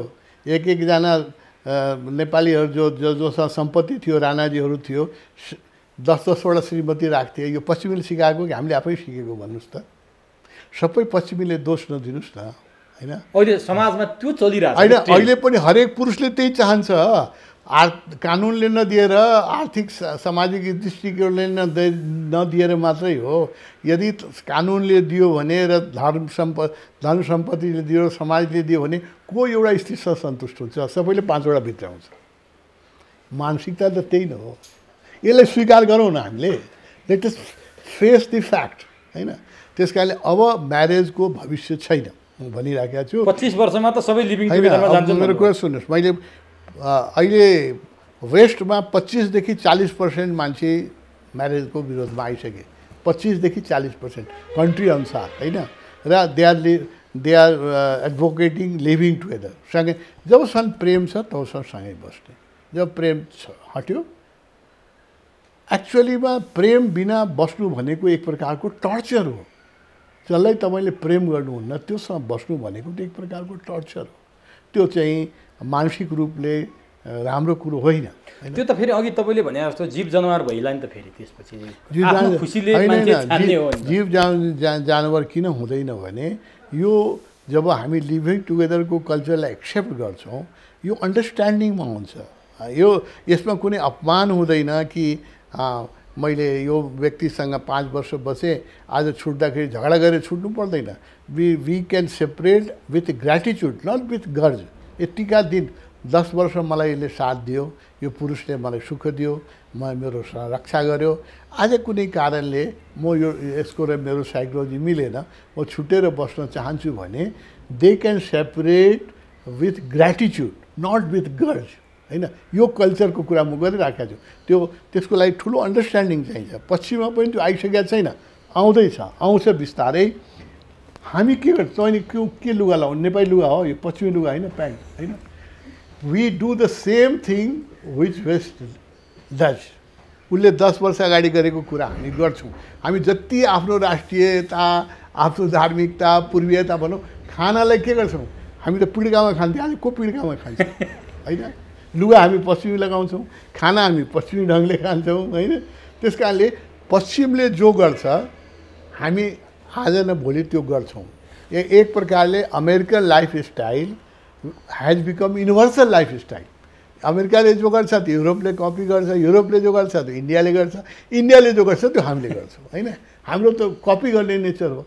त्यस कारणले तपाईँले यसलाई अलिकति उदार दृष्टिकोणले बुझ्नुपर्छ। क्षुद्र दृष्टिकोणले हेऱ्यो भने यो व्यभिचार देखिन्छ। Living without love is a torture. जब दुई व्यक्तिको बिचमा प्रेम छैन भने सँगै बस्नु औचित्य त्यो त लाल पूर्जा जस्तो हो। यो श्रीमतीको बिहा गरेर तपाईँले ल्याउनु भयो कोर्टमा म्यारेज रेजिस्टर गरिदिनु भयो, यो मेरो लाल पूर्जा हो, यो सम्पत्ति चाहिँ अरूले हेर्नु हुँदैन, अरूले यसमा हलन गरेर चलन गरेर वाइफलाई पनि मान्छेले सम्पत्ति बनाए। अब त्यसको भविष्य छैन, होइन। म्यारेजको म विरोधी होइन। 15,000 वर्ष 20,000 वर्ष marriage has serve it purpose. हरेक चिजको एउटा फेज हुन्छ, होइन। रेडियो एकचोटि यत्रो रेडियो हुन्थ्यो र बिजुलीको तारले त्यो चल्थ्यो, होइन। आज त्यो रेडियो लिएर हिँड्नु हो भने तपाईँलाई मान्छेले के भन्छ, आज तपाईँको मोबाइलबाट सबै रेडियो बज्छ। अब होइन मलाई त त्यही रेडियो चाहिन्छ, हिन्दू धर्मको रेडियो त त्यही हो भन्नु हो भने तपाईँ दकिया निश्चय हुनुहुन्छ, होइन। Something which has serve it purpose, उसलाई धन्यवाद दिनुपर्छ, होइन। म्यारेजलाई म धन्यवाद दिन्छु, अहिलेसम्म हाम्रो संस्कृतिलाई यो किनारामा ल्याइदियो। आउने 21वीं शताब्दीमा अब मोबाइल आइसक्यो, अब त्यो ढड्डु चाहिँ रेडियो लिएर हिँड्नुपर्ने आवश्यकता छैन। हाम्रो हजुरबुवाले बैलगाडा चढ्नु भएको थियो। अब हाम्रो हिन्दू संस्कृति हो, पश्चिमीहरूले गाडी ल्याए, गाडी किन चढ्ने, काठमाडौँमा पनि बैलगाडामा सिंहदरबार जाउँ भन्ने कुरा जस्तो गर्नुभयो तपाईँले। त्यो बैलगाडा हेज सर्भ इट पर्पस, त्यसलाई धन्यवाद दिउँ। तर त्यसलाई कहाँ राखौँ भने म्युजियममा राखौँ, होइन। एक दिन म्यारेज पनि म्युजियममा जान्छ। आज मैले भन्दाखेरि बडो विद्रोही कुरा लाग्ला, तर 50 वर्षपछि हेर्नु होला, यसको भविष्य छैन। पश्चिममा यो टुटिराखेको छ र यसलाई कुनै चिजलाई राम्रोसँग डिस्पोज गर्नुपर्छ कि it was a institution, it has serve it purpose, thank it, होइन। अब यसलाई परिमार्जित गरौँ। अब परिमार्जित के हुन्छ भने love should be the prime factor. प्रेम, कानुन होइन, राशि होइन। पहिला विवाह कस्तो हुन्थ्यो, कर्क राशि र मकर राशि मिल्यो भने बिहा हुने, होइन। बाहुनको चाहिँ चिना सारा विवाह चिना हेरेर हुन्थ्यो, ग्रह मिलाएर हुन्थ्यो। ज्योतिषजी जो ग्रह मिलाउनुहुन्थ्यो उहाँकै श्रीमतीसँगको ग्रह मिल्थेन, होइन। त्यस कारणले यो फेज अब सक्यो। इट हेज, जसरी रेडियोको फेज गयो, होइन, जसरी चाहिँ बैलगाडाको फेज गयो, त्यसलाई हामी म्युजियममा राख्नुपर्छ। म्यारेजको पनि फेज गयो। अब आउने म 25 वर्ष के भन्दा 25 वर्षमा वेस्टमा पश्चिमी जगतमा 25 वर्षपछि 25% मान्छेले मात्रै म्यारेज गर्छ, 75%ले गर्दैन। 25%लाई अहिले पनि चाहिन्छ, बिकज उनको साइकोलोजी यस्तो छ कि 25% व्यक्ति, मैले कुरा राम्रोसँग बुझ्नुहोस्, आफ्टर 25 इयर्स, अहिले हामी 2020मा छौँ, 2045 पुग्दा वेस्टर्न वर्ल्डमा 25% मान्छेले म्यारेज गर्छ, 75% मान्छेले चाहिँ लिभिङ टुगेदर गर्छ। हामी अलिक पछाडि हिँड्छौँ, बिस्तारै हिँड्छौँ, नकल त गर्छौँ तर अलिक बिस्तारै नकल गर्छौँ। हामी कहाँ उल्टो हुन्छ, 25 वर्षपछि नेपालमा 25% व्यक्ति चाहिँ लिभिङ टुगेदरमा जान्छ, 75% मान्छे त पनि विवाहै गर्छ, किनभने यो सुरक्षित इन्स्टिट्युसन हो। स्लोली ट्रान्जिसन हुन्छ। त्यसको अर्को 25 वर्षपछि यो 50 वर्ष हुन्छ। अर्को यो सेन्चुरी समाप्त हुँदा हुँदा नेपालमा पनि विवाह समाप्त हुन्छ। यसलाई कुनै मुलकी कानुनले रोक्न सक्दैन, किनभने it is a demand of the day, होइन? अब अहिले कानुन बनाएर तपाईँ भन्न सक्नुहुन्छ कि होइन तपाईँ त बैलगाडै चढ्नुपर्छ, गाडी चढ्न पाउनुहुन्न, किनभने राष्ट्रिय सवारी हो बैलगाडा, गाडी त पश्चिमीहरूले ल्याइदिएको, हाम्रो राष्ट्रिय सवारी नै चढ्नुपर्छ भनेर कानुनले रोक्न सकिन्छ। त्यस कारणले म्यारेजलाई पनि रोक्न सकिँदैन। यसलाई एउटा विहङ्गम दृष्टिकोणले हेर्नुपर्छ। तर living together is demand of the day. यो मान्छेको टेम्परामेन्ट मिल्छ, उसको साइकोलोजी मिल्छ, उसको इनर्जी मिल्छ भने दे लिभ टुगेदर। तपाईँले मलाई बताउनुहोस् त, तपाईँले ग्यारेन्टी गर्न सक्नुहुन्छ कि कुनै व्यक्तिसँग दोस्ती गर्नुभयो, कलेजमा मेरो साथी थिए, स्कुलमा मेरो साथी थिए, त्यसमा धेरै मान्छे पछि गएर मेरो दुश्मन बने। Can you guarantee that he will remain friend for ever? सम्भव छैन। दोस्त नै दुश्मन बन्छ नि, मित्र नभएको मान्छे दुश्मन बन्दैन। आज तपाईँको जो विरोधी छ याद गर्नुहोस्, एक दिन तपाईँको मित्र थियो, मित्र विरोधी भन्छ। त्यस्तै नजिकका रिलेटिभ पनि विरोधी बन्छन्, साइकोलोजी मिल्दैन। अब त्योसँग यो कागजमा लेखा हुनाले सँगै बस्छ भने इट इज ए टर्चर, होइन? शत्रुसँग बस्या जस्तै हो। त्यस कारणले म्यारेजको विहङ्गम दृष्टिकोणले हेर्नु हो भने it has serve a purpose. अब 25 वर्षपछि मैले भने पश्चिम जगतमा 25% मान्छेले म्यारेज गर्छ, 75%ले गर्दैन। नेपाल हामी अलिकति बिस्तारै हिँड्छौँ, बरु संस्कृति र धर्म भनेर हामीले धेरै त्यो रेडियो, अहिले पनि धेरै मान्छे हुनुहुन्छ रेडियो नै सुन्नुहुन्छ, होइन? न्युज सुन्नुहुन्न। मैले धेरै बुढाहरू गाउँमा देखाएको छु, अहिले पनि रेडियो नेपालकै न्युज सुन्नुहुन्छ, होइन? त्यस्ता व्यक्तिहरू हुन्छन्, उनीहरूको ट्रान्जिसन स्लोली हुन्छ। By the end of this century this institution will finish from the world. अब नि यो त तपाईँले प्रष्ट बुझ्ने गरी भनिदिनु भयो, उदाहरणसहित सबै कुरा बुझाइदिनु। अब जसले नै बुझ्छ, जनले बुझ्ने भयो। यो प्रस्टिट्युसनको बारेमा कुरा गर्नुभएको छ नि, यौनलाई चाहिँ वैधानिकता दिनुपर्छ, यौन व्यवसायलाई भन्ने तपाईँले लिगलाइज गर्नुपर्छ भनेर बारम्बार आवाज उठाइरहनु भएको छ। यो चाहिँ के भन्नु खोज्नु? यो पनि त अलि यहाँ पूर्वीय सभ्यतामा त मान्छेले स्वाट यसले चाहिँ एक्सेप्ट गरिहाल्ला, एडेप्ट गरिहाल्ला भन्ने त देखिँदैन। बुद्ध 2500 वर्ष अगाडि हुनुहुन्थ्यो, आम्रपाली कहाँ पश्चिमबाट आएको थियो कि यहीँ जन्मेकी थिए? आम्रपाली त नगरवधु नै थिए नि, त इङ्ल्यान्डबाट त आएको थिएन।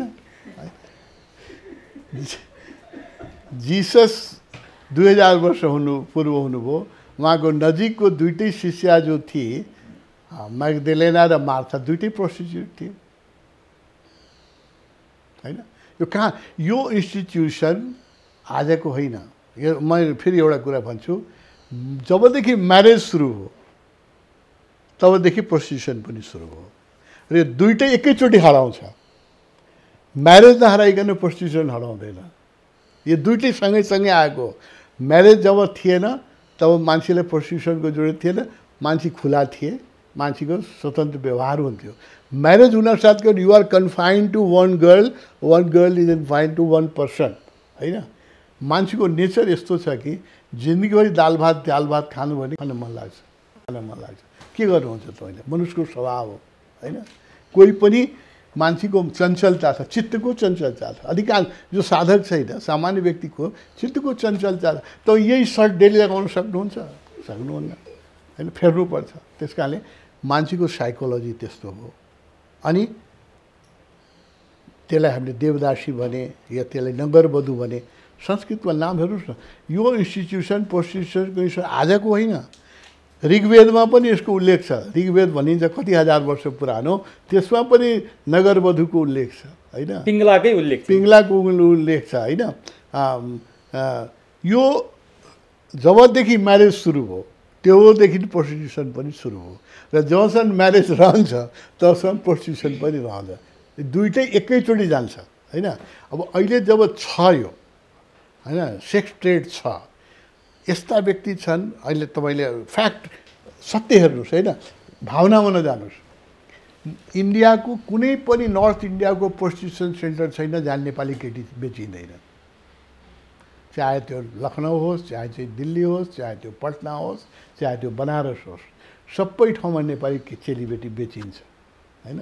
यो यहाँबाट गइरहेको माइती नेपालले धेरै रोकेका छ, धेरै काम गरेका छ, तँ पनि गइराखेका छन् होइन। अब इन्डियाको दिल्लीदेखि बम्बेदेखि किनभने नेपाली केटीहरू हेर्नमा राम्री हुने, सुशील हुने, सुन्दर हुने, सोझी हुने हुनाले दे वेर ए अब्जेक्ट कि इन्डिया जान्थ्यो यहाँबाट बेच, अहिले पनि बेचिन्छ, अहिले पनि छ। त तपाईँले यसको बारेमा पढ्नुहोस् न होइन।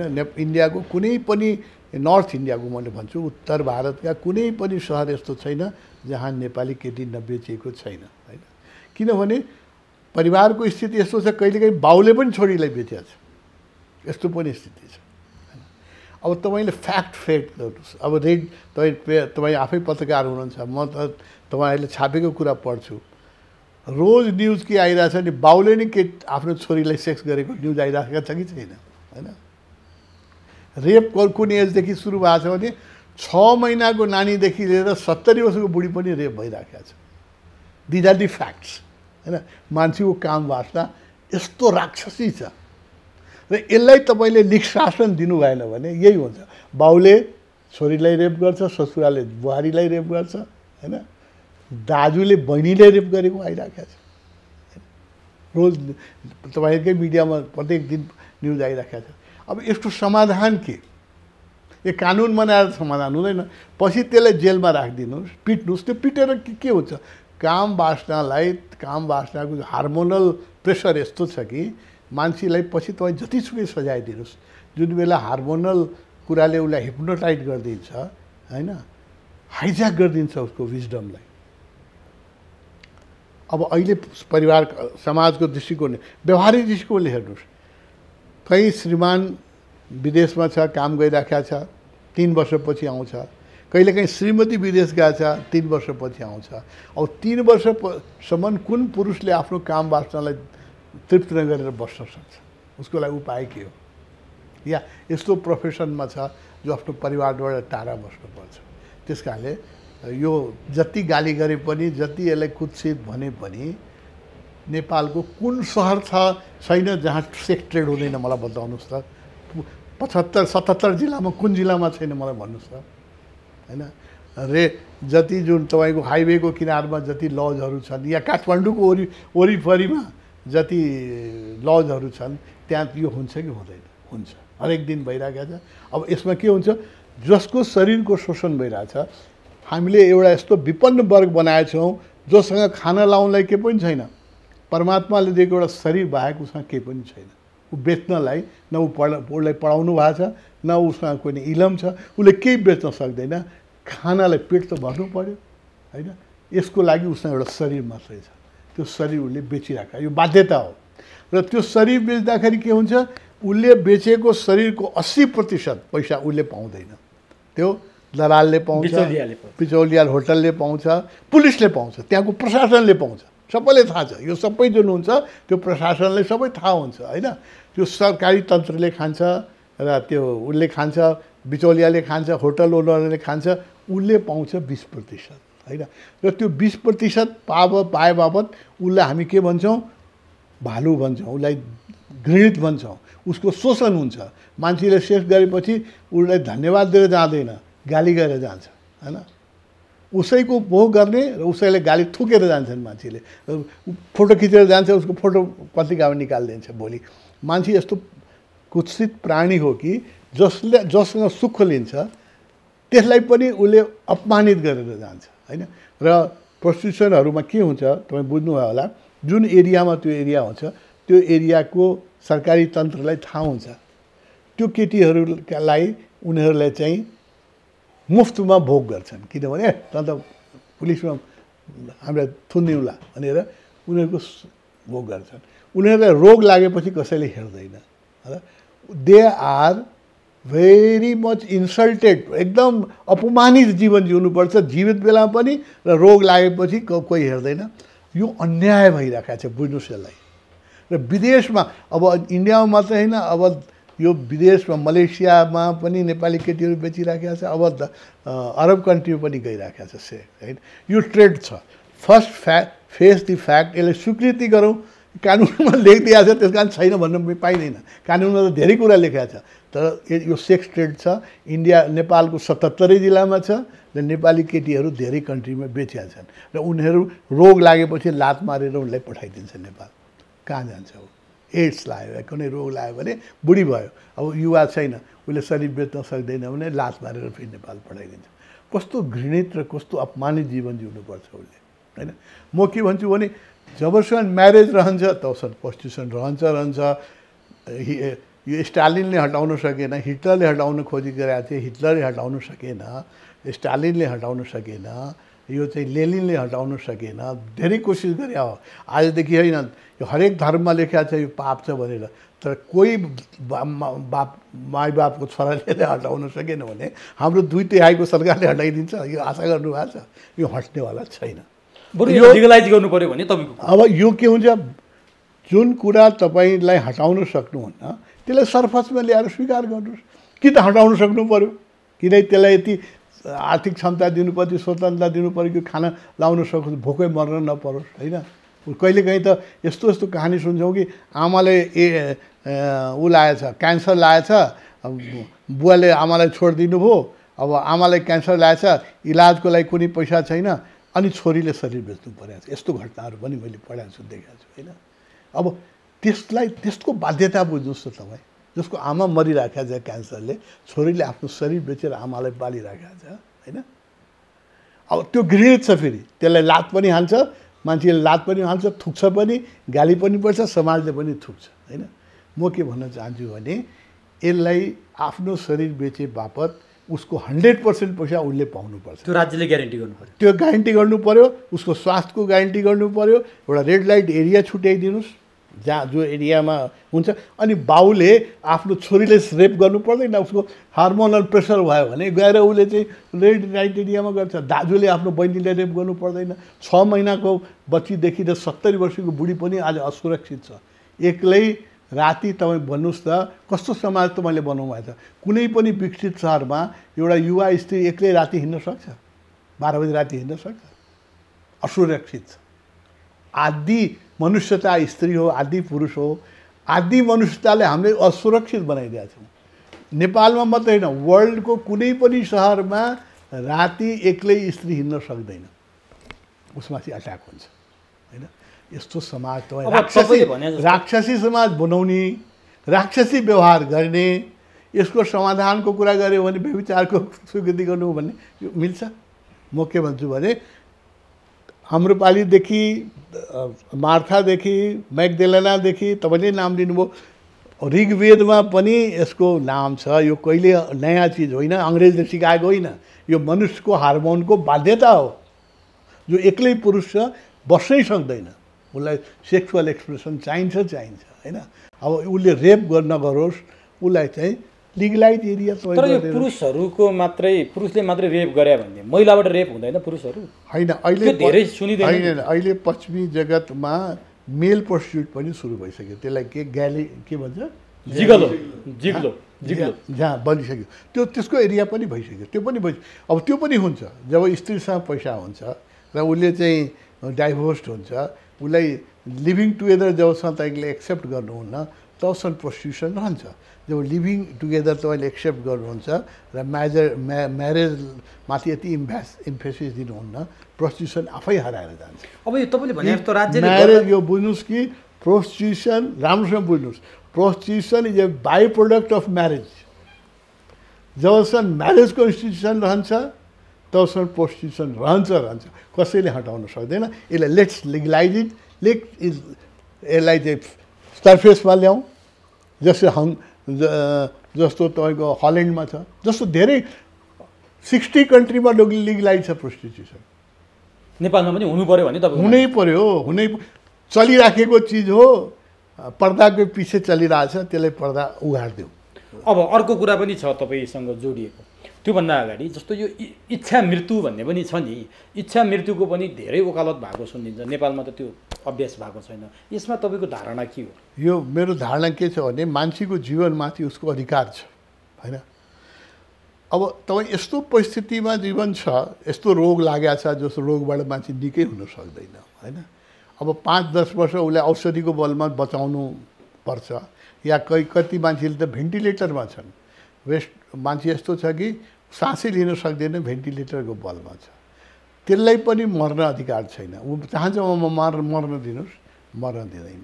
अरू बुझ्नुहोस्, सेक्सुअलै क्राइममा कहिलेकाहीँ मान्छेबाट मिस्टेक हुन्छ र हाम्रो समाज यस्तो छ, एउटा सानो मिस्टेक भयो मान्छेलाई 20 वर्ष जेल हुन्छ, होइन? सेक्सुअल क्राइममा 20 वर्ष जेल हुन्छ। तपाईँ 20 वर्ष ऊ जेलमा 1 मिनटको मिस्टेक, त्यो पनि हार्मोनल होइन, त्यो पनि केमिकल हो, मान्छे लाचार छ। के जब हार्मोनल एट्याक हुन्छ अनि उसको चाहिँ विवेक हराउँछ, the intelligence is hijacked by the hormone, chemicals हो, होइन? अब त्यस्तो एउटा सानो मिस्टेकको लागि मान्छेलाई तपाईँले 20 वर्ष जेलमा राखिदिनु, ठिक छ, कानुनले नगर्ने काम गर्यो, उसले 20 वर्ष जेल राख्नु। अब 20 वर्ष जेल बस्नुभन्दा आई वान्ट टु डाई, म मर्न चाहन्छु, अर्को जन्म लिएर आफूलाई सुधार्छु भन्ने, उसलाई मर्ने अधिकार दिने। यो लक्खु जेलमा 20 वर्ष थुन्नुभन्दा ऊ आफू मर्न चाहन्छ भने मर्न किन नदिने? मेरो जीवन हो नि, यसमा गभर्मेन्टको के छ? गभर्मेन्टले यो जीवन दिहाल्दो होइन, गभर्मेन्टको के अधिकार छ मेरो जीवनमाथि? मेरो लाइफमाथि त मेरो अधिकार छ नि। मैले चाहन्छु जबसम्म जिउँ, जब म चाहदिनँ मरौँ। मेरो यस्तो रोग लाग्यो जसबाट म दुखी हुन्छु, क्यान्सर लाग्यो, मेरो इलाजै हुन सक्दैन, 2-4 महिना 6 महिना वर्ष दिन बाँचे पनि म चाहिँ दुखी बाँच्छु भन्दा आई वान्ट टु यो चोला फेर्न चाहन्छु, अर्को शरीर लिएर आउँछु। त्यो पनि हुनुपर्छ भने तपाईँको एकदम यो पश्चिमी जगतमा उठिरहेछ, धेरै कन्ट्रीमा भइसकेको छ इच्छा मृत्यु, होइन? भइराखेको छ, अहिले पनि लडाइराखेका छन् मान्छे। जब जीवन तपाईँको हो, स्टेटको होइन नि, गभर्मेन्टको होइन नि, सरकारी माल त होइन नि, आफ्नो जीवन हो। तर सुसाइड गर्नेहरू पनि गैर कानुनी हो भनेर लागिरहेको बेला सुसाइड गर्न त दिँदैन यहाँ राज्यले, यो इच्छा मृत्यु झन् कसरी दिन? त्यो सुसाइड पनि त इच्छा मृत्यु दिन त दिँदैन, धेरै कुरा दिँदैन नि। राज्यले त धेरै घुस खान दिन्छ, सबैले खाइराखेको छ नि, कानुनमा त लेख्या घुस नखाने मान्छेसँग एक आना जग्गा काठमाडौँमा किन्न सक्छ। हरेक कर्मचारीको घर कसरी ठहराएको छ? तलबले उसले परिवार पाल्ने कि छोराछोरी पढाउने कि घर कम्प्युटर किन्ने कि छोरालाई चाहिँ मोबाइल किनिदिने कि उसलाई पढाउने, के गर्ने? उसले कहाँबाट पैसा जम्मा गरेर उसले चाहिँ जग्गा घर बनाउनु सक्छ? सबै कर्मचारीको घर छ कि छैन यहाँ, होइन? कानुनमा त लेखा छ, कानुनमा लेख्दैमा रोकिन्छ कुनै चिज? भनेपछि बाध्यता छ नि, बाध्यता। यो गरिब देशमा जुन कन्ट्रीको पर क्यापिटा इन्कम $10,000 भन्दा कम छ, त्यो कन्ट्रीमा तपाईँले जतिसुकै अख्तियार दुरुपयोग बनाउनुहोस्, जतिसुकै न्यायालय बनाऊ, न्यायालय नै अब आइरहेछ नि, न्यायालयमै पैसाले न्यायालय किन्न सकिन्छ, न्याय किन्न सकिन्छ। भने इच्छा मृत्यु पनि हुनुपर्छ भने तपाईँको अब अर्को विवादास्पद कुरो पनि छ तपाईँसँग जोडिएको, जुन गाँजालाई लिगलाइज गर्नुपर्छ भनेर। यो गाँजाको कुरा तपाईँले त धेरै पहिलादेखि उठाउँदै आउनुभयो, अब त संसदमा पनि गैर सरकारी विधेयकको रूपमा नेकपाकै सांसद शेरबहादुर तामाङले त त्यो कुरा दर्ता नै गरिसक्नुभयो, विनोद खतिवडाले उठाइरहनु भएको थियो। अब त तपाईँलाई अलिक बल पुग्यो होला नि त्यो? एकदम म त धेरै वर्षदेखि उठाएँ। एक दिन जस्तो मैले भने नि, एक दिन लिभिङ टुगेदर पनि पार्लियामेन्टबाट पास हुन्छ, आज म एक्लै छु, एक दिन विनोद खतिवडा जस्तो मान्छे मेरो पछाडि उभिनुहुन्छ, लिभिङ टुगेदर पनि एक दिन पास हुन्छ। मैले एसियन युनियनको कुरा गरिरहेको छु, होइन? एसिया यसरी बाँच्नै सक्दैन, जस्तै युरोपियन युनियन बन्यो नि, नत्र चीन, भारत र पाकिस्तानको युद्धले नि एसियालाई ध्वस्त पारिदिन्छ। एसियन युनियन नभइकन सल्युसन छैन। कश्मीरको कुनै 80 वर्ष भयो, कश्मीरको सल्युसन भयो 70 वर्ष भयो, रोज मान्छे मरिराखेको छ, होइन? यसको मिलिट्री सल्युसन छ? मिलिट्री सल्युसनै छैन, होइन? सबै समस्याको समाधान चाहिँ एसियन युनियन हो। त्यो पनि मैले कुरा उठाइराखेको छु। आज मैले भन्दाखेरि कोही मान्दैन, कोही पत्याउँदैन। केही वर्षपछि यो कुरा पनि पार्लियामेन्टमा। अब गाँजाको कुरा गरौँ, कसरी तपाईँले यसलाई लिगलाइज किन भन्नुभएको? जस्तो यहाँ त स्वीकार छैन, समाजमा त गाँजा खानेलाई ट्यापे भनिदिन्छ, होइन? राम्रो दृष्टिकोणले हेरिँदैन, हेयको दृष्टिकोणले हेरिन्छ। त्यस्तो कुरालाई तपाईँले लिगलाइज गर्ने कुरा गर्नुभयो, यो कसरी सम्भव हुन्छ? धनी हुन्छ, उहाँहरू त अझ नेपाली धनी हुन्छ यो बेचेर भन्ने कुरा गरिरहनु भएको छ। धनीको होइन, धनीको मात्रै कुरा होइन, मेरो आर्थिक मात्रै पक्ष होइन, योसँग बुझ्नुहोस्। र एक समय थियो, अहिले त रक्सी स्वीकृत भयो, होइन? अहिले त महिलाहरू पनि लोग्नेसँगै बसेर रक्सी खान्छन्। जब हामी बच्चा थिएँ त्यो बेला चाहिँ उच्च जातिमा, तल्लो जातिमा त अरू जातिहरूमा थिए, बाहुन क्षेत्रीमा लेडिजहरूले रक्सी खान्थेन, कमसेकम जेन्ट्समा पनि धेरै पार्टीहरूमा म 70 वर्ष अगाडिको कुरा गर्थेँ, मेरो गाउँमा त रक्सी आउँथेन, कसैले खान्थेन। भाङ खान्थे, गाँजा खान्थे, गाँजा थियो, भाङ थियो त रक्सी त थिएन होइन। अब आज त रक्सी स्वीकृत भइसक्यो, हरेक पार्टीमा हरेकको हातमा ग्लास हुन्छ होइन। त्यो हातमा बिस्कीको ग्लास नलिकन त कुरै फुट्दैन, कुरै अनुहारमा चमकै आउँदैन। यो स्वीकृत भइसक्यो नि होइन समाजमा। 70-80 वर्ष लाग्यो, तर महिलाले पनि खान्छ, बाउले पनि छोरालाई चाहिँ चियर्स गर्छ होइन। समाजले किन स्वीकृत गर्यो भने फेरि सबैलाई थाहा छ कि रक्सी राम्रो कुरो होइन, चुरुट राम्रो कुरो होइन भने कसलाई थाहा छैन, सबैलाई थाहा छ। मान्छेले चुरुट खाइरहेको छ। लागु पदार्थ राम्रो कुरो छैन भने थाहा छ, नेपालमा अर्बौँ रुपियाँको व्यापार लागु पदार्थको हुन्छ होइन। अर्बौँ रुपियाँको विदेशबाट आउँछ, यो व्यापार हुन्छ। किनभने मान्छेसँग यति तनाव छ,